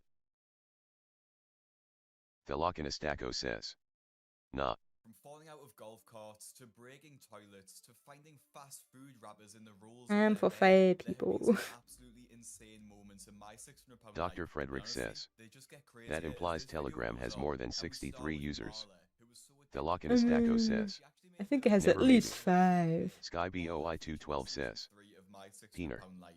Velocinastaco says, nuh-uh. I mean, I know Taco is at least one other user. I'm one user. Family morbidly obese, but the ones who are mobile feed Marla whatever she wants. What you get me? I love food. SkyBOI212 says, When we go shopping my for peener her, view you it's up. not what she Oh no, needs not to the be peanut. eating, or what she Yeah, what kind should of be body? eating. It's about what she wants to eat. And if you ain't got what she wants, she mad. Go cook me up 2 boxes. You want one, baby? I'm not entirely sure what she can do when she gets mad, considering it looks like she can't To the even okay, move her legs. you know, like the Velocinastaco concept. Stop her from being upset. Sounds like her a skill family issue there, brings bud. her whatever she wants, which includes full boxes of cookies, chocolate bars, burgers, and more. She does, however, have some vitamin gummies next to her, so at least she's getting her nutrients in that way. SkyBOI212 says, no the pen. It's my comfort. Okay, I gotta go find a kimono bottom body. Killing her, she is hopelessly addicted, and this I addiction don't know what to do with like the waist and the makes her legs. next meal. SkyBOI212 says, Dog you peener me. SkyBOI212 says, Horrifying. bud. I need to do something fast, or that's what's gonna happen. SkyBOI212 says, don't bud me. SkyBOI212 says, bud. Velocinastaco says, who's gonna stop me though? Not to mention how dangerous it is. That table looks older than Marla, and she's SkyBOI212 says, tips, she's literally Madame. fry her leg. Like some kimono styles Velocinastaco says, have but is funny to use though. humanoid legs. Some have just like bean sack legs. Appeared in season 6 of the show and weighed in at 621 pounds at 53 years old, which is a pretty dangerous weight to be at any age. But at Janine's SkyBOI212 says, a ticking time bomb. Engay. She lives a pretty isolated life too, living alone with just her cat and barely able to get out of bed. My body hurts so much, and the pain in my Velocinastaco says, I don't know, I feel like Bud is pretty not gay, in either meaning. She can't move without being in unbearable pain, so she needs Are you guys having like an actual conversation? Because I feel like there's just random everything Despite going her on. apartment being dirty, Janine does actually manage to keep herself clean and manages to shower herself. But this is the only thing in her life that seems to be well kept. If someone lives like this, it's pretty obvious they aren't going to cook their own healthy homemade meals, which is why Janine, more often than not, opts for junk food, as she eats a full box of waffles first thing in the morning. And I am a sugar addict. SkyBOI212 says, thank Sugar you. rules my world, whether I want it to or not. I love sugar, but I know my love affair with food is killing me. But I just can't stop myself at this No, point. it's probably not what I should do with the. No, it makes no Because nothing makes sense. me feel as good as I do when I have that taste in my mouth. Now, this insane waffle stack isn't the crazy part, because eventually Janine runs out of food in her house, which means she needs to venture outside. Janine doesn't have a car, and she can't walk, so she goes for fast food the only way that she I thinks gotta is make it possible. small so I could just... Hi, yeah. I'd like a 20-piece nuggets, large fries, and a large Dr. Pepper. Okay, please drive to the first. Like, I mean, Thank you. engagement to me is Those engagement, side Taka. shows where you go and pay 10 cents to see the fat lady. Well, hello. Now all they have to do is wait and see if I leave my apartment. I don't So I just care, try to but get my food and get home as quickly as possible. Now, I'm sorry, but there's got to be better options than taking your mobility scooter through the drive-thru, like you're on one of those sun lounges from Wally. Surely she could order food or just go inside. I'm pretty certain McDonald's has accessible entrances. I could probably She just give him wouldn't have to normal go through the fucking human embarrassment of legs, going or through you the know. drive-thru. Back to Janine though, someone on YouTube even agreed with me about the accessible entrances and said, I feel like going inside would make you seem less like a freak show. Like, why would you go through the drive-thru like that? It seems like the only time Janine leaves the house is to get fast food, which is the same as the next star Theodric, but this time the junk food comes to him. Theodric appeared in season 9 of the show and weighed 740 pounds at the age of 32 years old. Unlike a lot of the stars in my 600-pound life, Theodric was likeable and had a great personality, which led to him becoming a bit of a fan favourite after fans reached out to him on his personal Instagram. Although his story has a positive end, the start of his story couldn't be more different, as he was pretty much housebound and living with his mother, and he only had one thing to look forward to every single day. Theodric loved the ice cream. Theodric hear this music coming around the block. Theodric gets up. The only time Theodric leaves the house is for the ice cream van, despite being 32 years old, because of his junk food addiction. This isn't the craziest part though, because Theodric orders so much food from the ice cream man that he has a special payment system set up with him. He has an account with the ice cream man. Where do the ice cream man open up an account for somebody to get something off the truck every day? It's obvious why Theodric has a line of credit with the ice cream man when you see the sheer amount of ice cream he orders from him, which has got to be at least $30 to $40. Okay, I'll probably make it like a plus school where if I get a certain bid, I'll draw the big full body. Dr. Frederick says, I have no idea what's going on in Twitch chat. Dr. Frederick says, but congrats. Or condolences. Whichever. I appreciate your congrats and or condolences. Alrighty. Make sure you order right now. Appreciate you. Someone in the comments section of the video even said, the ice cream man is basically a drug dealer at this point, and it's actually pretty close to Sky the truth. BOI212 says, He will be Condor pretty much Dolences. enabling and killing Theodric, but judging by the amount of food Theodric gets through, he is probably single-handedly propping his business up. Now, this is Theodric's breakfast, and his lunch is no better, as he orders a huge feast. Hey there, got your 2 large meat lovers, cheesy bread, wings, and soda. Appreciate you. Now, I just don't understand where they get the money from. He's spent at least $60 on food by lunchtime, if not more. And if he's doing this every single day, he's spending someone's entire monthly salary on food. Theodric is clearly feeling the effects. So I could do a lot of things with this other arm. Congrats, Gargoyle, condolences. Who couldn't even use the toilet properly. Everything I do is hard and it's a struggle. Things are so hard for me. I've lost motivation to do anything for myself. And my body's starting to break down. My weight is taking a toll on my heart, my kidneys, my liver, my legs. I've covered Lupe a couple of times on the channel, but mainly looked at her enabler relationship with her pretty awful husband. But the effect of this enablement really showed when she went to Dr. Now's office. Lupe started her episode at 642 pounds and 39 years old, and like I mentioned, was fed to that size by her husband Gilbert. Now the unique thing about Lupe is that because she's so short, around 5 foot tall, her weight is pretty condensed, and she would actually be in reality a lot heavier if she was taller. The Galactus Taco says, you definitely got the arm behind the head part of the pose down. It's good.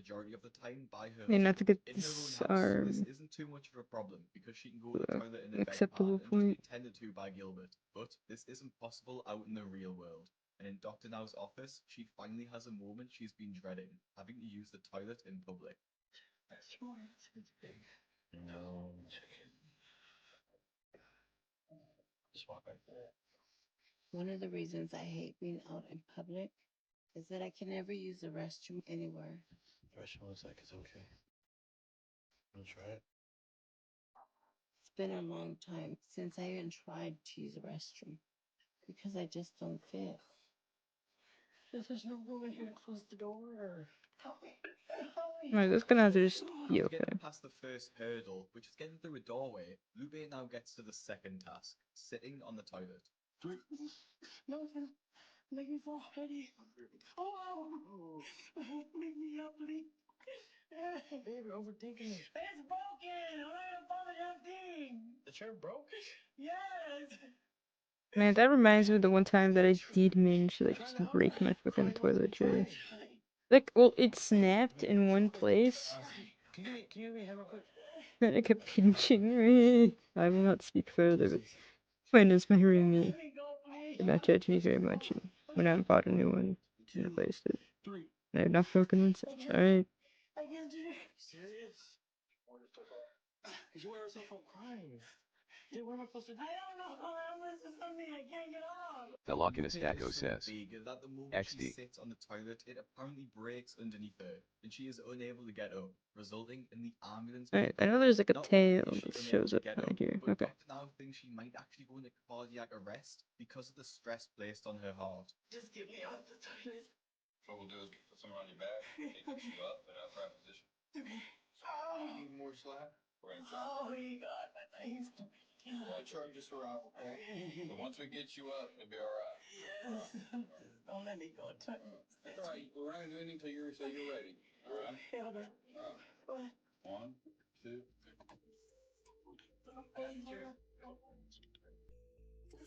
Can you hold yourself? I got it. Almost there. There. Sit. Yeah, sit. You got it. Ah. There you go. There you go. Breathe. Yeah, you did break the Alright, now the hair. Now, Lupe is finally off the toilet, leaving the broken seat behind.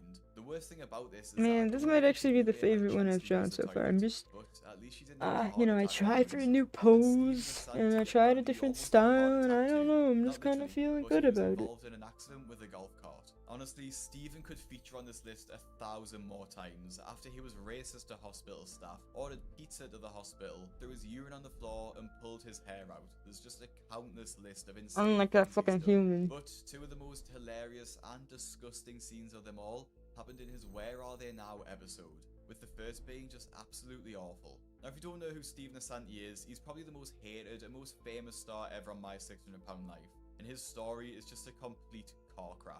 Even before he met Dr. Now, he The made Lockinus headlines Taco for a says, pretty insane reason. you really are getting this one done. It's different and you did it pretty fast, and it looks really good. Like, I don't know if fast is the answer, but fast is And the true, rest but of his weight loss journey went about as well as you'd expect from someone like him. And I've got a full video on him if you want to go watch that. But wait till the end. Anyway, for some reason, Dr. Now I'm to gives the Stephen front. a lot of I can't time see to lose anything weight, past all and my kept allowing references. Stephen to waste his time, which is surprising from the doctor, but does show that he cares about his patients. During one of the meetings he had with Stephen, though, he revealed a disgusting The Lockinus truth about Taco him, says, that he stinks an so improved bad speed. that people are actually throwing up from the smell. What is going on with your personal hygiene? You heard of something called soap and water? Yeah, I have a couple of people back there puking from the smell that you have. It's in my bathroom.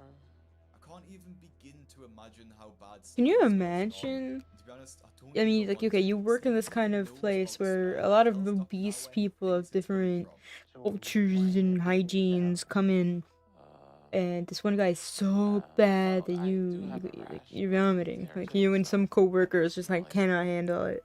I mean, poor Doctor Now, but I mean, he's a surgeon, so he's probably smelled everything that the human body can offer. Why haven't you been taking a shower? I try my best. It's just hard to keep up with it sometimes. When was the last time you That's not even an answer. The other day. I try my best, but it's hard to keep up with. Hard to keep up with what part? Like, what does that mean? And the other day, which other day? Not yesterday, but Day before yesterday? yeah. I don't believe that. Nah, if you're smelling bad, it has to be like a week or more. So why is that? Why not yesterday? Why not today? I mean, if you're like sedentary as well. It's clear Stephen hasn't showered for weeks, and alongside this rash and food addiction, the stench coming off of him must be unbearable. But it gets even worse, as Stephen shows Dr. Now this rash. Show me the rash you're talking about. Yeah, but, Let's see. Okay. What is this? All right. So we need to give you some medicine for that, okay? Mm-hmm. If you clean yourself regularly, you wouldn't have that. So keep up with your hygiene if you don't want an infection. Because if you don't, this is gonna get worse. You need to take a shower, wash it with a very mild soap. If it really hurts, you can use a baby shampoo. Okay. Okay, that's a neutral, and do that every day. You got that? Yeah. It's crazy that Dr. Now needs to tell Stephen, who would be pushing 40 at this point, to take a shower every day. Now, you might notice that Stephen has very patchy hair, and that's because he keeps pulling it out as a sort of coping mechanism for his mental health issues. Because alongside his addiction to food, he's also developed an addiction to painkillers, which is the cause of the next insane moment. It was becoming increasingly difficult for Stephen to get his hands on these painkillers he was addicted to, and he resorted to some I just like this one hairstyle. I like the. It's kind of like a degenerate hairstyle, where you got hair coming down your neck a lot. There was nothing holding him in apart from his own strength, which clearly he has none of. It's gonna be a little bumpy. Oh my god. Oh my god. Oh my god. Oh my god. You should be okay. Okay. All right, I'm gonna go up a little bit of a curve here. I want you to get hurt. Oh! Hold it. Oh! You all right? No! Oh god! No! Oh man. Stephen literally fell less than half a meter onto the grass, yet cries like a baby and demands medical attention. Can't.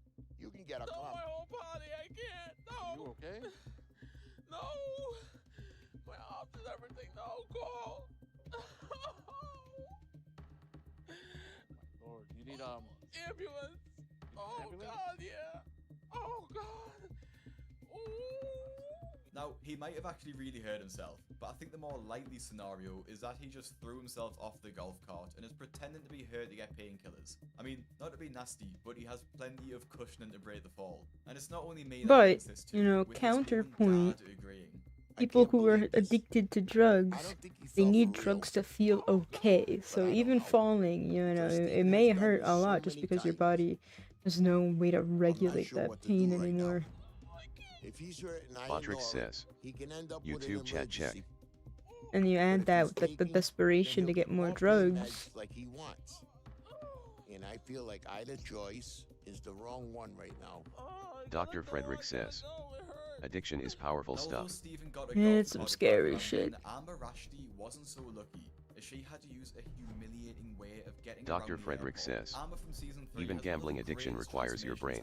The Lokinestaco says, I think you just called me a degenerate XD. The Lokinestaco says, damn. The Lokinestaco says, Twitch please see. The Was it a Lokinestaco Banson says, part? I sent that like 5 mintwees ago. I Mintwees. feel like a nasty, yucky monster. But I don't like it. I don't like being this person. I don't like being this size. Thankfully though, Amber decided to do something about her weight and made the trip to see Dr. Now. But this wasn't without its issues, and if you watched my previous video, you'll know where this is going. So, because Amber lives in Oregon, she had to take a Alright, man. I'm liking you. wheelchair to the airport gate. However, I'm liking you Amber was so plenty. heavy that she actually sat down and broke one of the wheels on the chair. Because she can barely walk, she needed transportation for inside the airport. Sorry to interrupt you. My daughter can't stand for long. You can help us. The Lokinestaco says, mintwees FR. She might fall down. So please. Yeah, finish. After being pretty much ignored by the airport staff, Amber suggests a different mode of transport. Luggage cart. Yeah. Okay.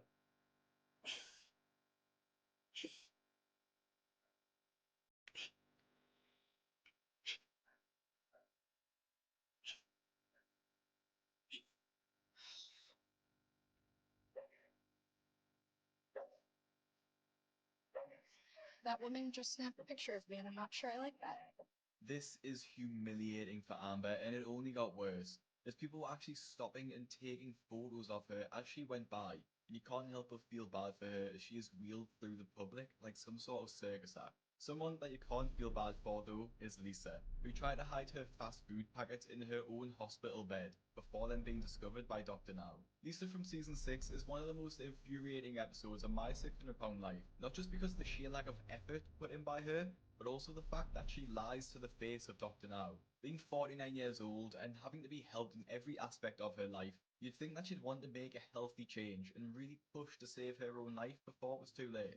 And she did sort of do that by enrolling to see Dr. Now and join his weight loss program, but her time spent there was nothing short of a disaster. Despite needing her house reinforced so she could actually leave it, she did eventually go to Dr. Now's hospital where she would stay with her boyfriend Herbert, and despite her crying and complaining she wasn't losing weight, the real cause of her weight gain was soon found. Hey Doc. Yeah. I be the one that bathes her a lot, and she got a real bad rash right here, you know. In the back?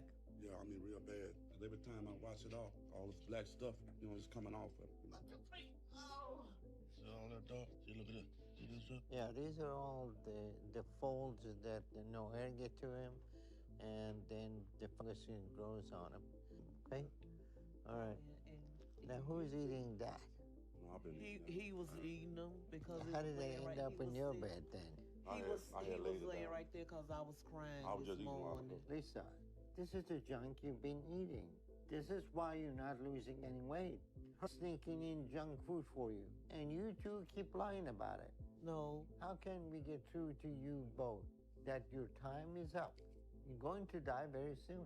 But both of you don't seem to get that, no matter what we do or say.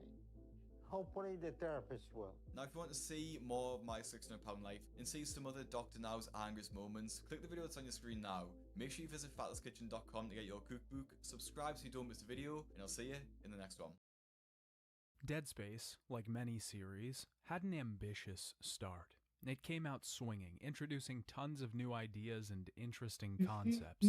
The development team was ready to revolutionize and swing not only the horror genre, but gaming overall in a new direction. But Dead Space didn't always stay that way, and by the end it became something almost unrecognizable. It was a harsh transition that left a lot of people I still really want to exactly play the entire Dead Space.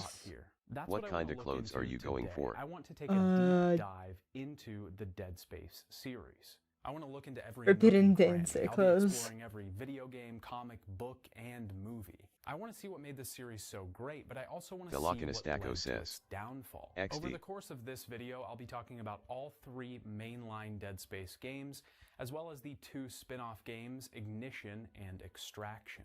I'll also be diving into EA's idea of an I still gotta play Extraction. I did play Ignition on the Wii emulator, if you remember that.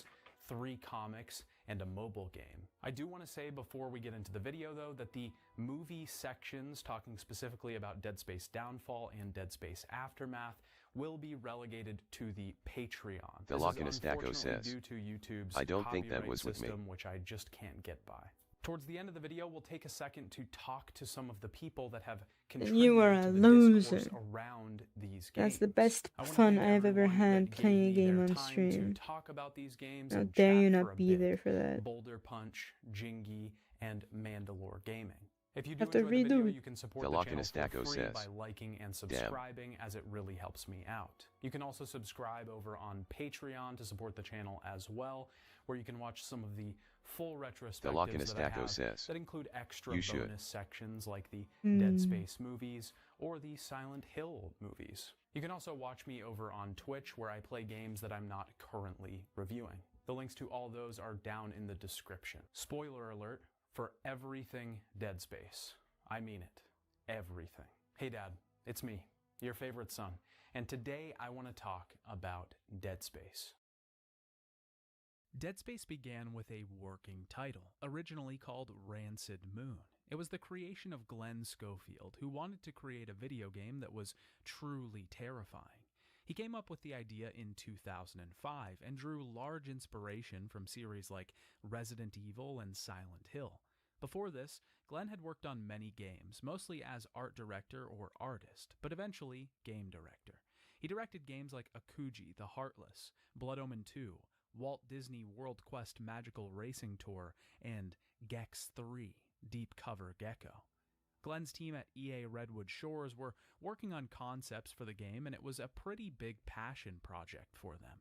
The studio was mostly set to work on games for licensed titles. Eventually, they pitched it to EA, and they had 3 months to create a prototype. The project was greenlit after showing the prototype to EA. They developed the prototype originally on Xbox hardware to fit time constraints and wanted to figure out how to make it work for next-gen consoles later. Dead Space was developed using the same engine as The Godfather, since the team was already familiar with working in that framework. That engine also used the Havoc physics engine, which was important for the design of Dead Space. The game was described during development as Resident Evil in space. Schofield took huge inspiration from Resident Evil 4 and wanted to create that fear and terror that it had. They wanted to improve on the formula by giving players the ability to walk and shoot at the same time. Schofield felt like RE4 could be really slow, stopping to shoot and breaking up the tension or action. Schofield took a ton of inspiration from films like Alien, The Thing, and Event Horizon. It wasn't just American films, though. Schofield specifically sought the storytelling of Takashi Miike and liked how other cultures treated horror in film. Schofield and the team used all of this information from horror films to make the game more terrifying. Everything from lighting to storytelling in the environment were ideas they got from films. The team wanted to find a really tight balance between the usual slow pace of horror games and the faster pace of third-person action games. It was meant to be a mix between the two, providing the best of both worlds. The team wanted to make the game as immersive as possible. To achieve this, they incorporated the HUD elements into the environment, and cutscenes were played in real time. This was a large change to the average horror formula, but the team didn't stop there. They also incorporated strategic dismemberment, which allowed players to sever enemies' limbs. This was a large challenge for the teams, trying to achieve the maximum amount of points on the body where an enemy could be dismembered without breaking the game. The game also incorporated procedural enemy placements so that players couldn't memorize enemy movements and attack formations. The team reached a large challenge when trying to implement zero-G in the game. They did extensive research on space exploration and survival to make it a realistic interpretation. They also wanted the atmosphere to be the star of the show. In earlier builds of the game, they relied on jump scares. They quickly realized that the effectiveness wore off soon after, and they thinned them out, focusing more on the atmosphere of the environment to instill fear. The sound was incredibly important to Schofield and his team. It was a key element to creating a terrifying atmosphere. They used real-life sounds to create fear and also got a more realized tone for the audio in the game. The team wanted all big moments in the game to be interactive. This was one of the rules that they had for the production of the game, and it couldn't be broken. This led them to a large problem with the development of the game, specifically concerning the drag tentacle. This enemy drags your character and kills you unless you kill it first. This caused huge problems and nothing was working. The sound, animations, and programming were all having issues. The issues arose from the character being in a different position when walking into the hallway. They used layering to solve the issue, dealing with each problem individually to find the source. This was a new management strategy that they had implemented. They ended up having a specific team just for this one tentacle scene. This whole issue stopped development for an entire month, causing a massive slowdown, but the team eventually overcame the problem. Schofield and the team wanted the main character to be an everyman. They wanted him to be just another guy and make you feel like you were him. He doesn't talk in the game, and he's always in frame, making you feel more connected to the character. The entire development of Dead Space was something that was difficult and challenging. The team had not created anything of this size thus far, but a lot was learned and these challenges were all overcome. The outcome was something handcrafted and of high quality. No shortcuts were taken here. Dead Space was released in North America for the Sony PlayStation 3 and the Microsoft Xbox 360 on October 13th, 2008.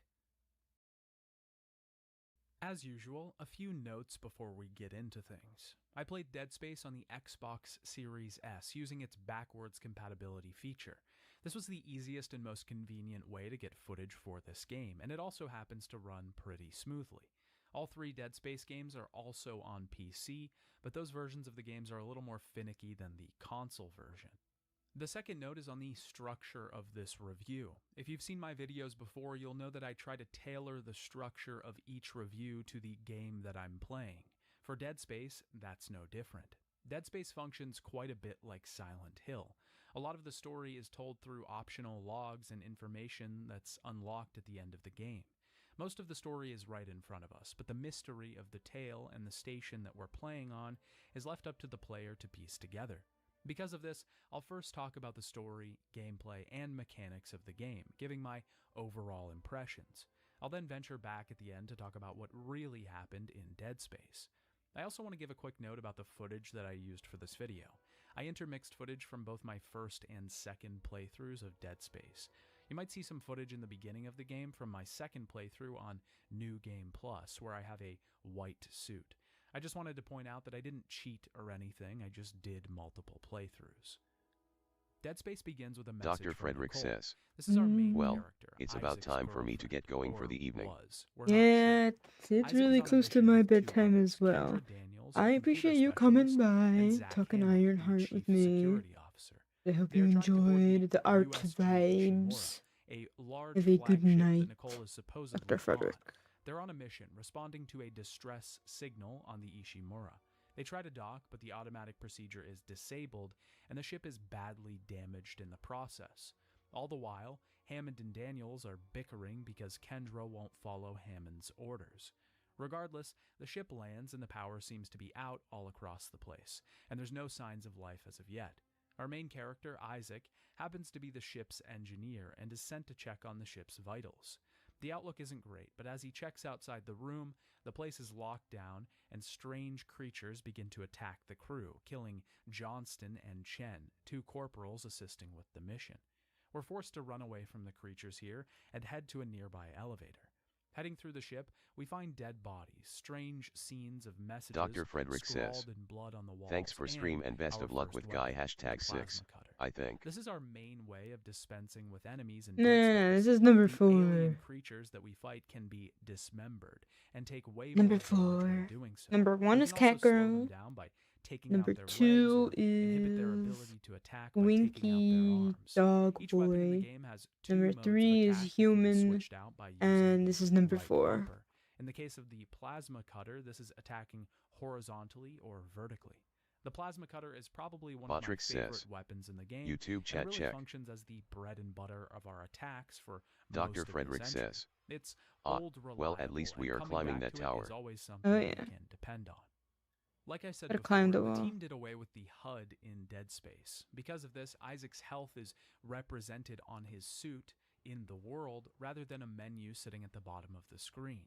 This allows for much more immersion in the world and really makes you feel like you're in the character's shoes rather than playing a video game. This does Books exactly as what I was well. talking about earlier, break down Or the wall us, of or immersion however they to say it. instill fear in the player.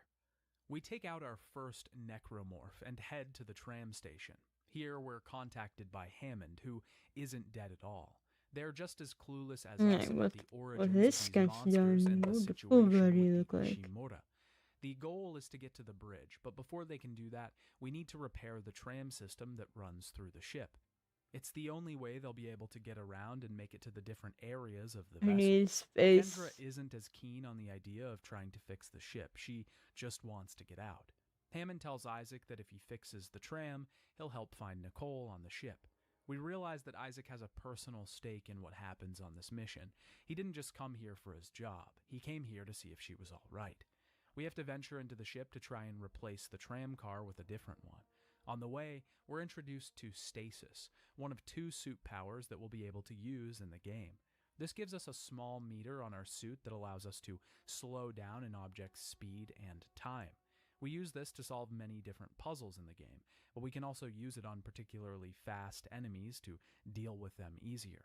We have to get 2 arms to grab the damaged tram and pull it out, but one of the arms only stays in place for a second. We have to use stasis and eject the tram in time. All the while, we're being attacked by necromorphs coming out of the vents. This is how they travel around the ship, attacking from all sides. The sound of Dead Space is one of the biggest things that makes the game truly terrifying. We know exactly when an enemy has entered the room because of the sound. The score notifies us, a large, jumpy, scraping sound, a rising in intensity of the music, and the gurgles of nearby beasts trying to take our life.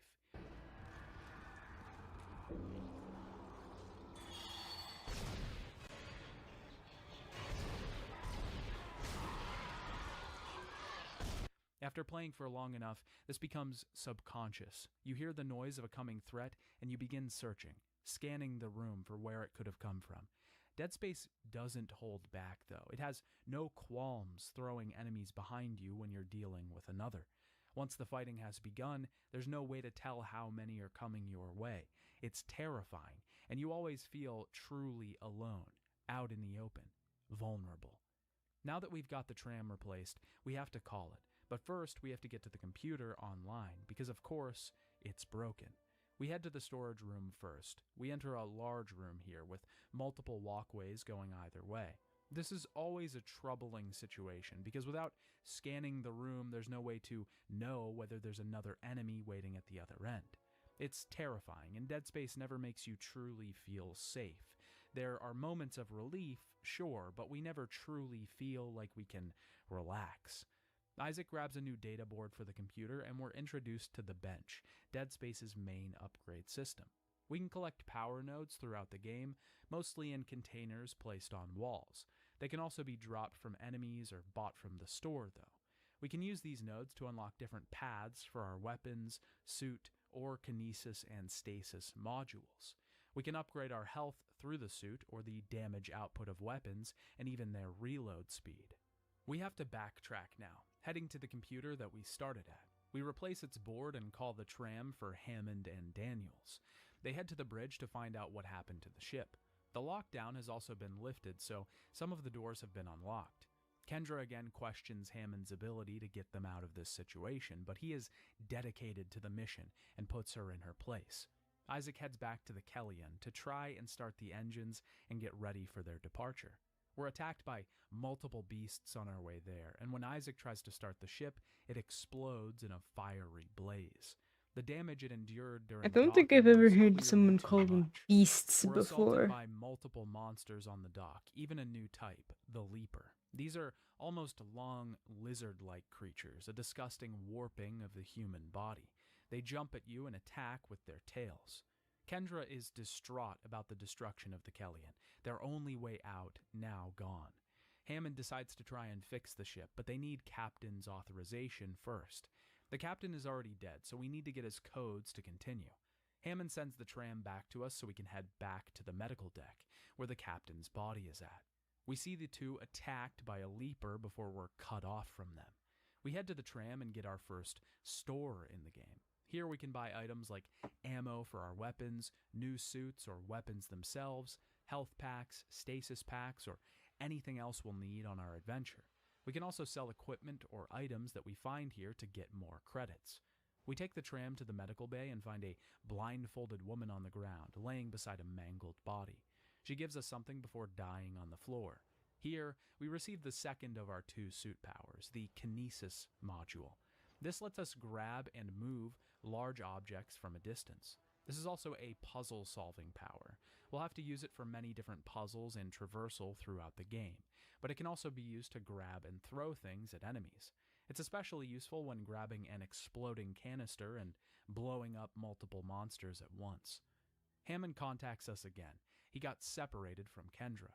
We need to get past a barricade in the medical wing. The only way to do so is to blow it up. We have to get thermite and a shock pad. Inside the medical offices, we find a strange video recording of two people from the ship talking about something called the Marker. Heading through the rooms, we find a crew member alive, but he's quickly killed by a new monster type, the Lurker. These are small enemies that can crawl on walls and ceilings. They sprout 3 tentacles that shoot projectiles at us and can be incredibly annoying. The best way to deal with them, though, is to dismember each tentacle, usually killing them. We find the thermite upstairs and head towards the shock pad. I just want to comment quickly on Dead Space's environment. Its lighting is incredibly well done and does a lot to add to the atmosphere of the game. Lights flickering in certain rooms, orange flashing to initiate a quarantine, total darkness in some areas. It's atmospheric and terrifying. We're always sort of in the dark, but this dim light or these flickering ones make us feel unease.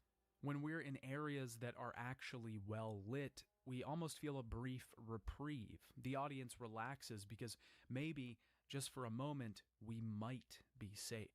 When the enemies swarm the medical offices, the room darkens because of a lockdown. This is a hectic moment. We have to fight off lots of monsters coming from all directions. Our senses are assaulted and the anxiety is on high. When we clear the room, the lockdown is lifted and we're allowed to breathe for a moment. The music subsides and the light brightens again. We're never told that we're safe, we just assume it. We can feel it. I'm The going game conveys to tone find a through its chibi environment to provide an pose incredible once more. effect on the player, manipulating their emotions. We find a crew member smashing his head against the wall until he's dead. We also find a doctor's examination of a patient on the colony from the planet beneath. We can collect and pick up a lot of items in Dead Space. It's really what we rely on. We can't buy every piece of ammo or health in the game. We'd simply run out of credits and supplies. We can pick up items from lockers, ammo, health, schematics to unlock new things in the shop. Enemies The drop Lockinistaco items, says, find them everywhere. I really wish I could encouraging us to articulate more explore about every art. room, every nook and Then cranny. We learn can use power and nodes to speak. unlock special rooms in the game that usually have Stopping huge you. caches of ammo and equipment, but also will sometimes have optional audio logs or memos that fill in our gaps of what happened on the Ishimura. The Here, we Lockinistaco have to use says, our new kinesis I'm trying power ag- to move a platform into place Mm. and place a battery into a slot. The Lockinistaco powering an says, elevator, as well my as own the abilities, that's what. multiple different necromorphs. Here we enter our Meh. first vacuum, probably one of the most terrifying experiences in this game. The sound goes completely dead. We can only hear the faint thumps of Isaac's steps or the subdued pangs of a shot from the plasma cutter. Encountering enemies in these spaces are even worse situations. Remember how we talked about how our biggest indicator to an enemy's presence is sound, atmosphere, the feeling? Well, that's gone in a vacuum, only being able to rely on our sight.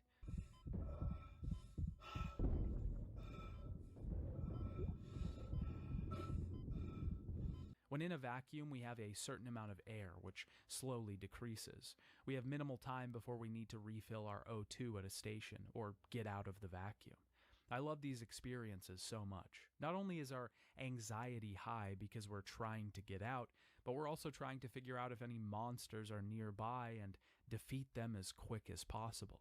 We also immediately get our first taste of zero-G here. Certain rooms won't have gravity enabled on the ship. We can aim at a spot and jump to it.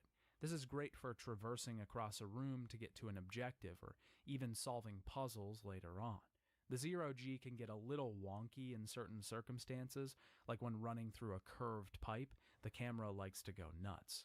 In this room, we find the shock pad and are attacked by necromorphs on our way out. Isaac backtracks to the barricade and blows it up, allowing him access to the medical bay. Suddenly, we receive a transmission from Nicole, a ship-wide communication asking for help. It seems like this is from before, not something current. In the morgue, we're assaulted by more enemies and find a woman sawing a human patient open, eventually taking the saw to her own neck. When we arrive at the morgue, we see a strange creature, a new enemy called the Infector, feed on a dead body. The Infectors transform dead humans into powered-up necromorphs. Getting these guys and killing them before they can transform others is paramount when we encounter them. The worst thing we can face is a room full of powered-up necromorphs. We find the captain's body and his access codes with it. Hammond starts to access the captain's records while we head back to the tram station. In the morgue is a strange language scrawled on the walls in blood. Hammond contacts us and says that he got attacked, but trapped one of the monsters in an escape pod. When Hammond looks at the ship's records, he says that the mutations on the ship aren't an infection, but a form of alien life. It arose when the ship cracked the planet below open. Worse news is that the ship's engines are offline and the ship is falling in orbit. We need to head to the engineering deck next. We take the tram there. Each level functions in a pretty similar way. We usually take the tram to a new wing and are introduced to a small base area, which usually has a bench, a store, and a save point. This is kind of our breather area, the place we can recover and upgrade our weapons, strengthening ourselves. It's a point of relaxation, but that's not entirely true. Even these hub areas are not off limits to Dead Space. We'll see enemies in the hub areas from time to time, and the first time this happened to me, it was the most jarring thing. I realized in an instant that I wasn't safe anywhere. The biggest thing that Dead Space does is make you feel vulnerable. You quickly realize that everywhere is a danger zone. There is a run button in the game, but for the first half you almost don't even want to use it because you don't know what's around each corner. It's terrifying to turn past it and see nothing or something. The anticipation is what kills in this game. You're out in the open and you know that you'll be attacked. You just don't know when or from where. The game will hide monsters in piles of bodies so that you can't see them. They'll come from the vents behind you, above you. Anywhere they can attack, they will. It's this constant assault from the minute that we start playing the game that instills a certain anxiety in you from the start. There were so many times that I opened up the store, heard enemies on the other side of the door beside me, and closed it to check my surroundings before trying to buy something. When a game can make you terrified to buy ammo, you know it's done its job as a horror. We have two jobs in this area, to refuel the engines and get the gravity centrifuge working. In our new hub, we find a man dead in his chair. Tons of audio and text logs document the downfall of the ship. Crew members turning on each other, people trying to survive in this place. We have to take a gondola across a large chasm to refuel the engines. When we head back to the hub, an infector has gotten in and turned that dead guy into a necromorph, once again soiling our supposed safe area. We head to the centrifuge. On the way, we find a decontamination chamber. Here, the room is locked down and we're assaulted by a variety of enemies. This was one of the heights of fear for me, a shining moment in the horror that is Dead Space. The lights are shut off. It's almost complete darkness. The room isn't even square. We can't be sure where the threats are going to come from. We have to be prepared from all angles. Eventually, they drop from the ceiling. If we're dealing with one monster, we might be assaulted by another. It's a terrifying moment in the game. There's two types of horror in Dead Space: fear and anxiety. The fear is the classical description of horror. Botrick Something says, creeping, crawling, YouTube chat check. blood on the walls, gurgling sounds off in the distance. It's the atmosphere, the anticipation of the fight, the psychological.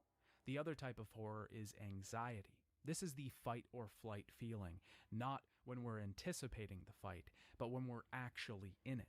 The moment when we're swarmed by enemies. We've worried about the situation to come, but now we have to deal with it. This is a much more visceral fear, one that we experience in our bones.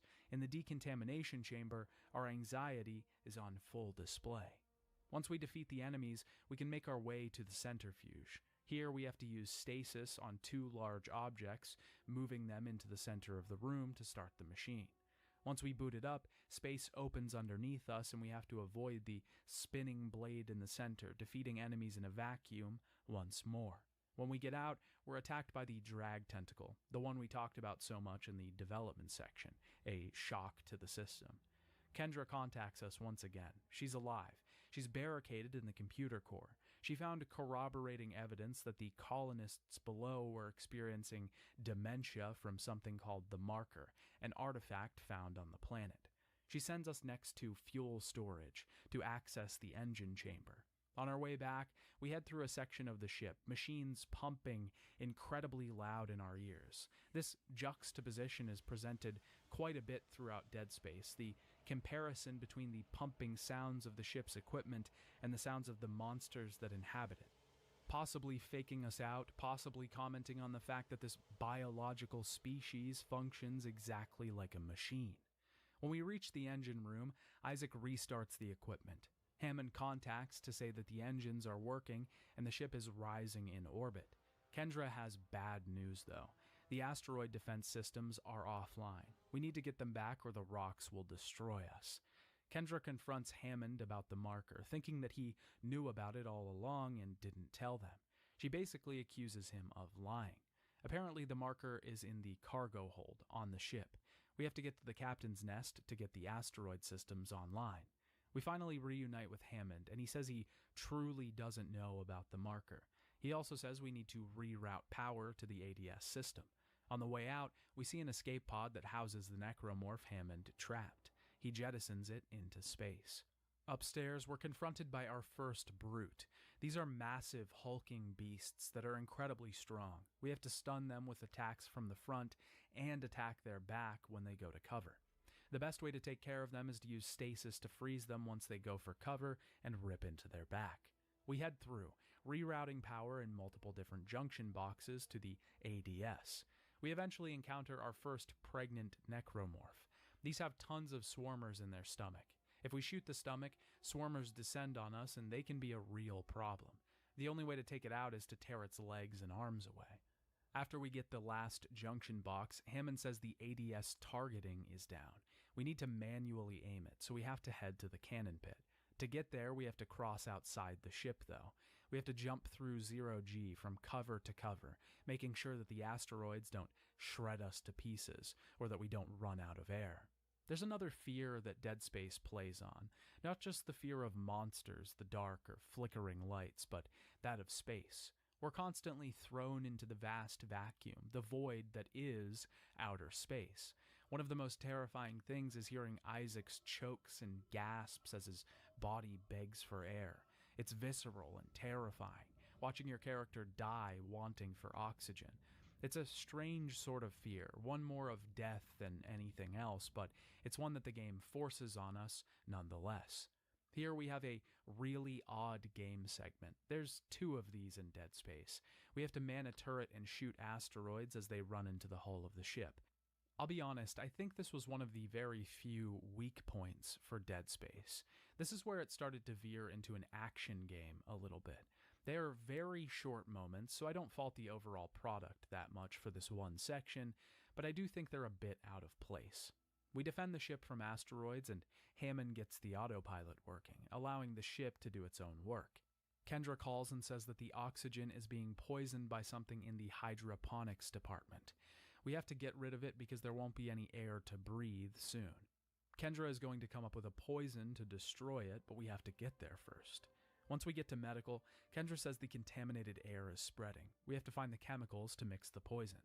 Inside the main room, we hear a man speaking to us through the sound system. Kendra says someone has reprogrammed the door locks. Someone else is here. I've talked pretty great about Dead Space so far, so I think I'll take this moment to point out a bit of a negative. The game reuses quite a bit of environments. We'll see the same room or area reused multiple times, just with more or less blood, objects, and moving pieces. I don't think it would be that bad, but some of the areas are very distinct, so they're pretty easily recognizable. I can mostly forgive this though because the game was so detailed for its time, and every area being completely unique probably wasn't too realistic. We eventually find a lab that has the chemical we need to make the poison, but now we need to find a DNA sample to mix it with. Unfortunately, someone has showed up. He tells us fighting against all this is pointless. He's some type of scientist and wants to show us his greatest creation, humanity's child, the thing that will replace us. Just then, the hunter crashes out of its nearby tube. This is an enemy that can't be killed. Even if we sever all of its limbs, it'll only be briefly downed while it regenerates those limbs pretty quickly. This introduces a whole host of new anxiety to the game and atmosphere of Dead Space. It doesn't matter where we go or what we do from here on out. We know that this thing could jump out of any corner and ruin our time. But why is it so terrifying? Because we know when it's around, our reprieve from the terror is a long way away. Even when we fight waves and waves of enemies, at least we know once we kill them, it'll be over soon, and we can breathe. With the hunter, we know it's never over. We have to run from it and make our way through the corridors. Hammond calls us to say that the infected air is getting to him. We had to look for a DNA sample, but we encountered the scientist again. He says that everyone should die for their cause. There's nothing we can do against this insurmountable wall. As we head through the next room, the hunter appears again. We have to defeat multiple enemies while also fending it off. We can shoot off its limbs and slow it down with stasis, but that's only temporary. We make it to the next room and find a guardian. These are beasts that are growing from the walls. They spit out smaller creatures that can shoot projectiles. They're pretty dangerous because if we get too close, we're automatically decapitated. And also, their screams are terrifying. We eventually find a DNA sample in the scientist's office. He has severed heads that he's captured, and scrawlings cover his walls. He interrupts our communication with Kendra to tell us that we should accept our fate. He decompresses the deck, causing us to enter a vacuum everywhere. We have to get to the security station to get the air back. We get the life support back online, but now we have to mix the sample. Kendra says that some massive beast has entered the colony from outside. That's when the air quality went down. Someone on the ship called it the Leviathan. We mix the sample, and now we have to head to hydroponics to use it. We find the scientist again, blocking our way to the tram. He says his name is Dr. Chalice Mercer. He wants to show us his plan in full and leaves us with his creation. The hunter is back again, but this time we can get rid of it, at least for a while. We have to defeat it by locking it in the freezing chamber, using stasis, and activating the room. Once this is done, we don't have to deal with it for a while. We head into the tram and head for hydroponics. When we arrive, we find Hammond injured in the area. He's been breathing the contaminated air and won't survive for long. He says the crew on the deck are transformed and are contributing to poison in the air. These are wheezers. In each area, we have to find multiple wheezers and take them out. This will clear the air and make it breathable. Most of this takes place in an incredibly open plant room. Like I said before, these open rooms are our worst enemy.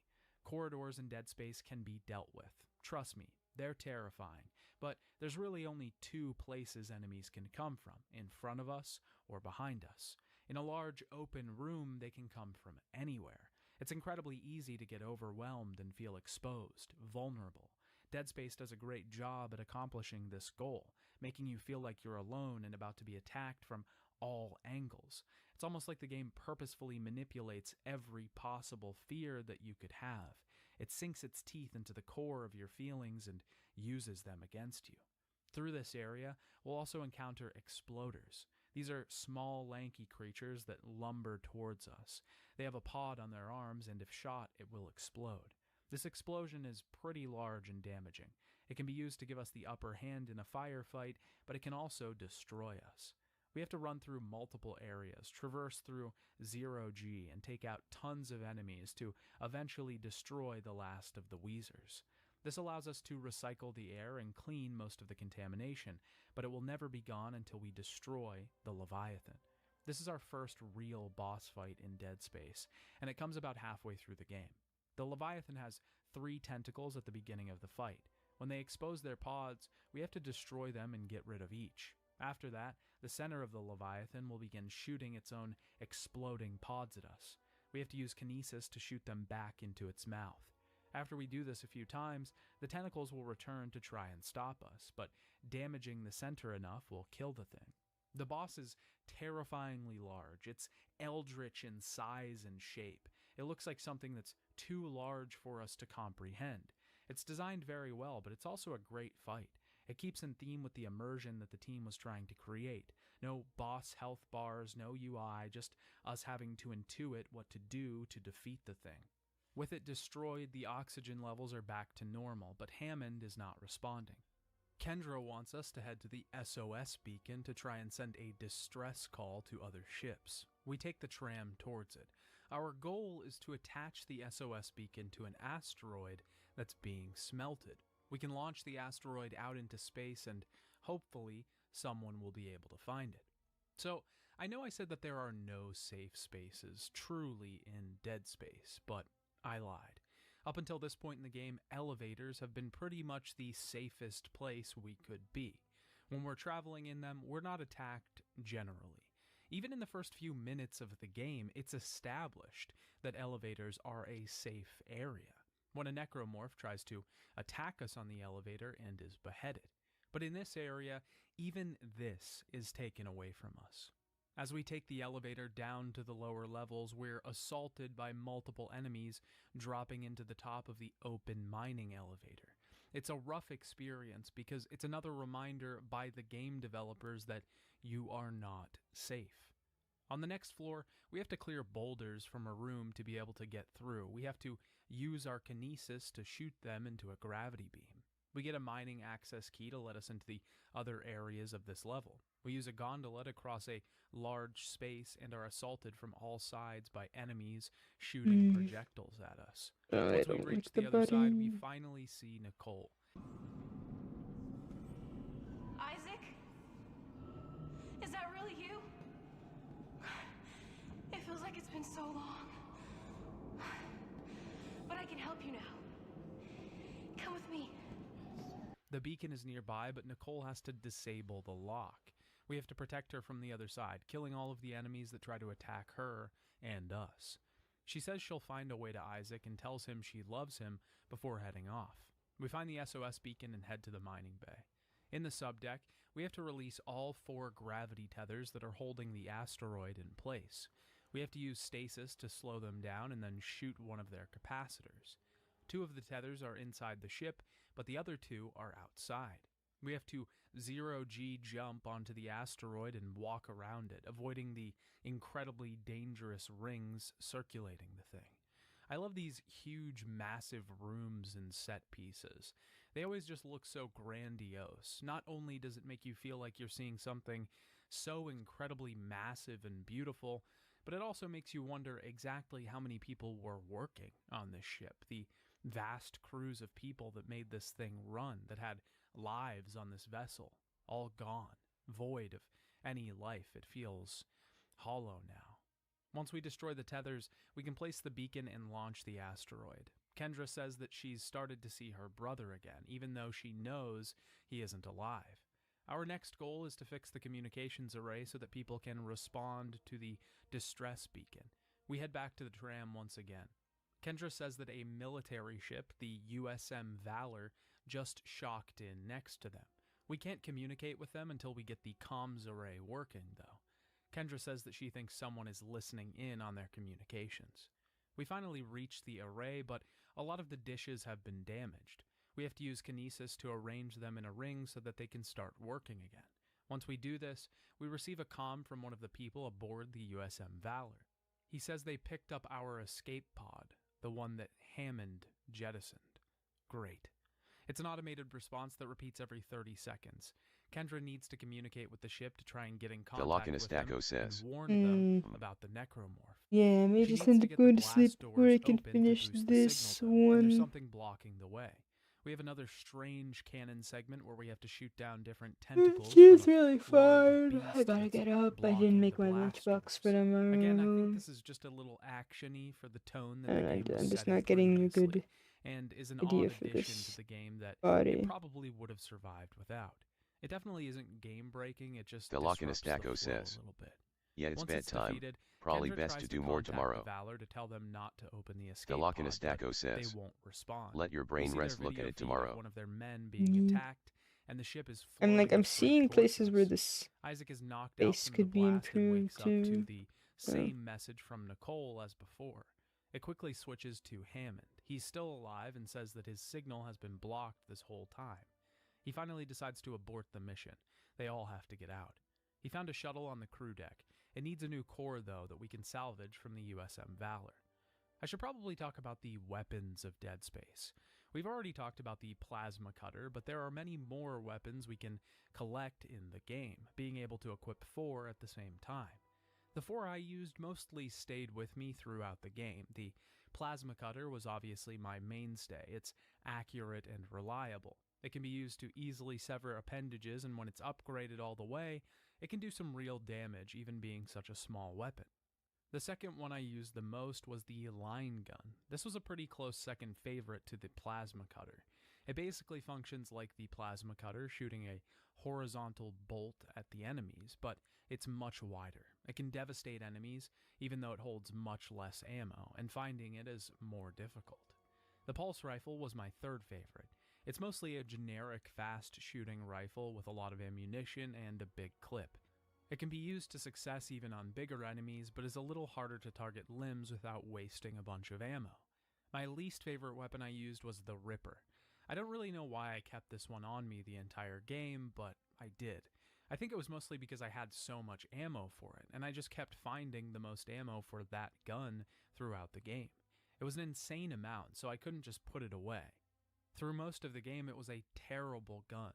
It shoots out blades that hover in front of you for a brief period. You can guide the blade and use it to slice enemies apart. Its secondary shot just fires a projectile blade out from the weapon, though. I really Almost made it a point knocked to my upgrade phone this weapon in away. the later game, when ammo was becoming an issue. You'll be forced at certain points in the game to exhaust your entire arsenal, as you only have so much ammo for each weapon. These moments can get really intense because you're swapping through all your weapons only to realize you have to use the Ripper to defeat this wave of enemies. The weapon wasn't a bad idea, it just doesn't do that much damage from the get-go, so upgrading it is a must if you're going to use it. Once you do, it can actually function pretty well, but it requires a lot of nodes, and you might be better off just using those for your suit or plasma cutter. I do enjoy the arsenal and variety in weapons that you're presented with in Dead Space. It does feel like certain weapons were designed for certain enemies, so you always have a tool to deal with the situation that you're presented with. We head to the tram and make our way towards the Valor. Hammond thinks that the Valor was sent to destroy the ship. Captain Price II says, He's cut off before hello. they can finish, and Kendra says Hello, they lost his Captain signal. Price II. Captain The Price Valor is sticking II into the says, side of the ship, but it's how locked, are you doing and we today? have to dispense I'm with the winding radioactive down, but I'm orbs that doing fell out alright of so its far. weapons during the crash.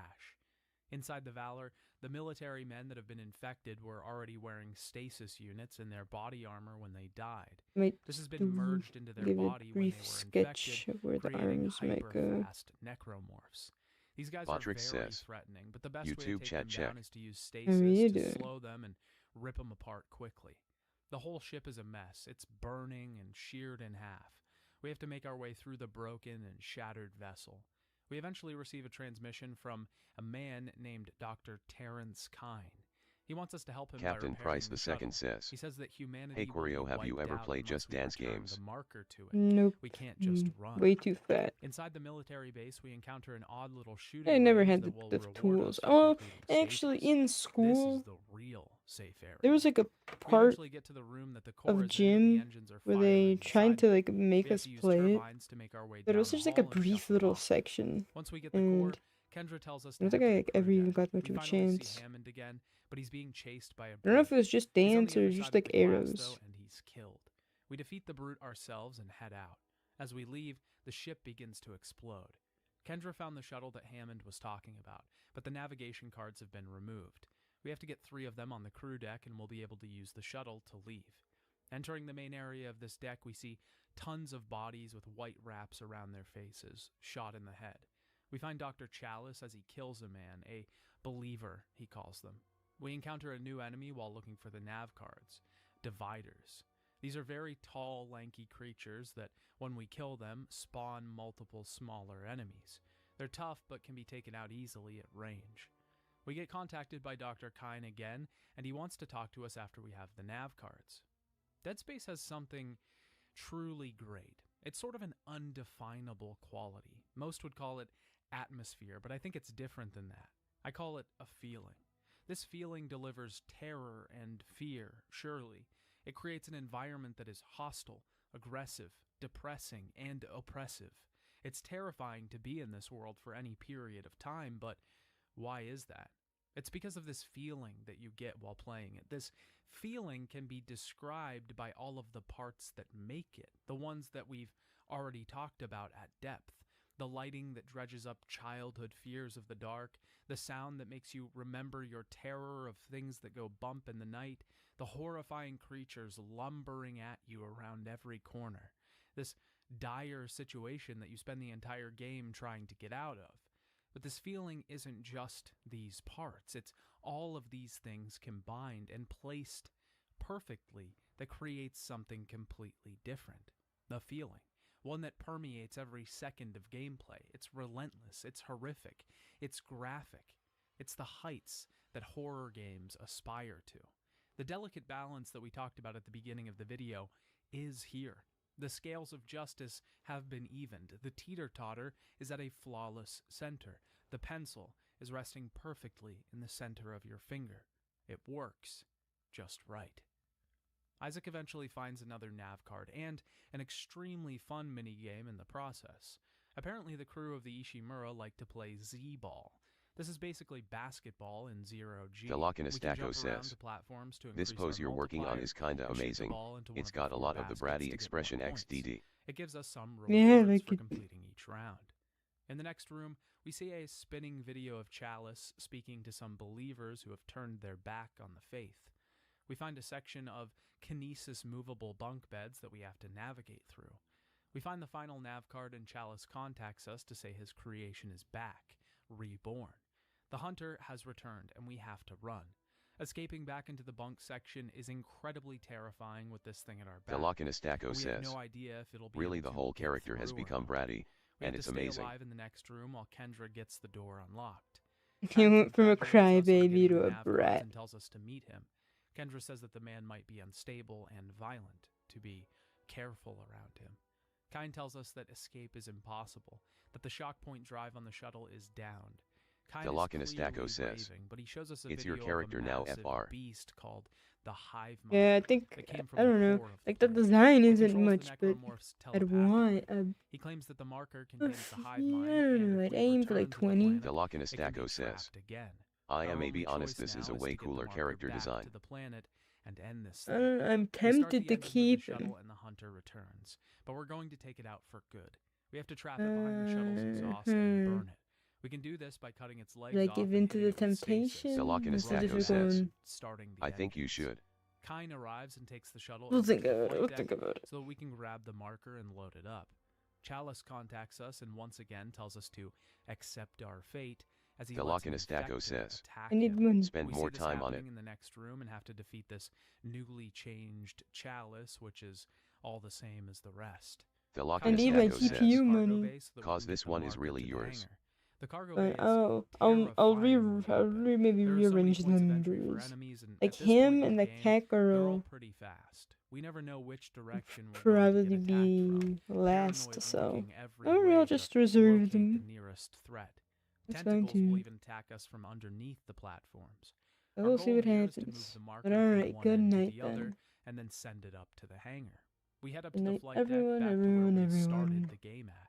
Whoever We turn may off exist gravity and in have this to move the marker to world. the ship, all the while defending ourselves from multiple There's not assaults by many. different monsters. The Lock in a Stacko Once we get says, it in position, good we Nick, Miss restore Ryo. gravity to the Good rooms The Nick. Lock in a Kyle Stacko loaded. says, Good He Nick, invites us be onto safe. the ship so we good can Nick stop and this once and for all. But good he's Nick killed just before we indeed. step on. The Lock The in a shuttle Stacko takes Everyone off, says, someone rest else well. inside. NIGT. We realize it's Kendra. Yes, she was an of agent course. of the Earth government. May everyone The sleep planet was an well experiment, and be and the marker healthy. was made by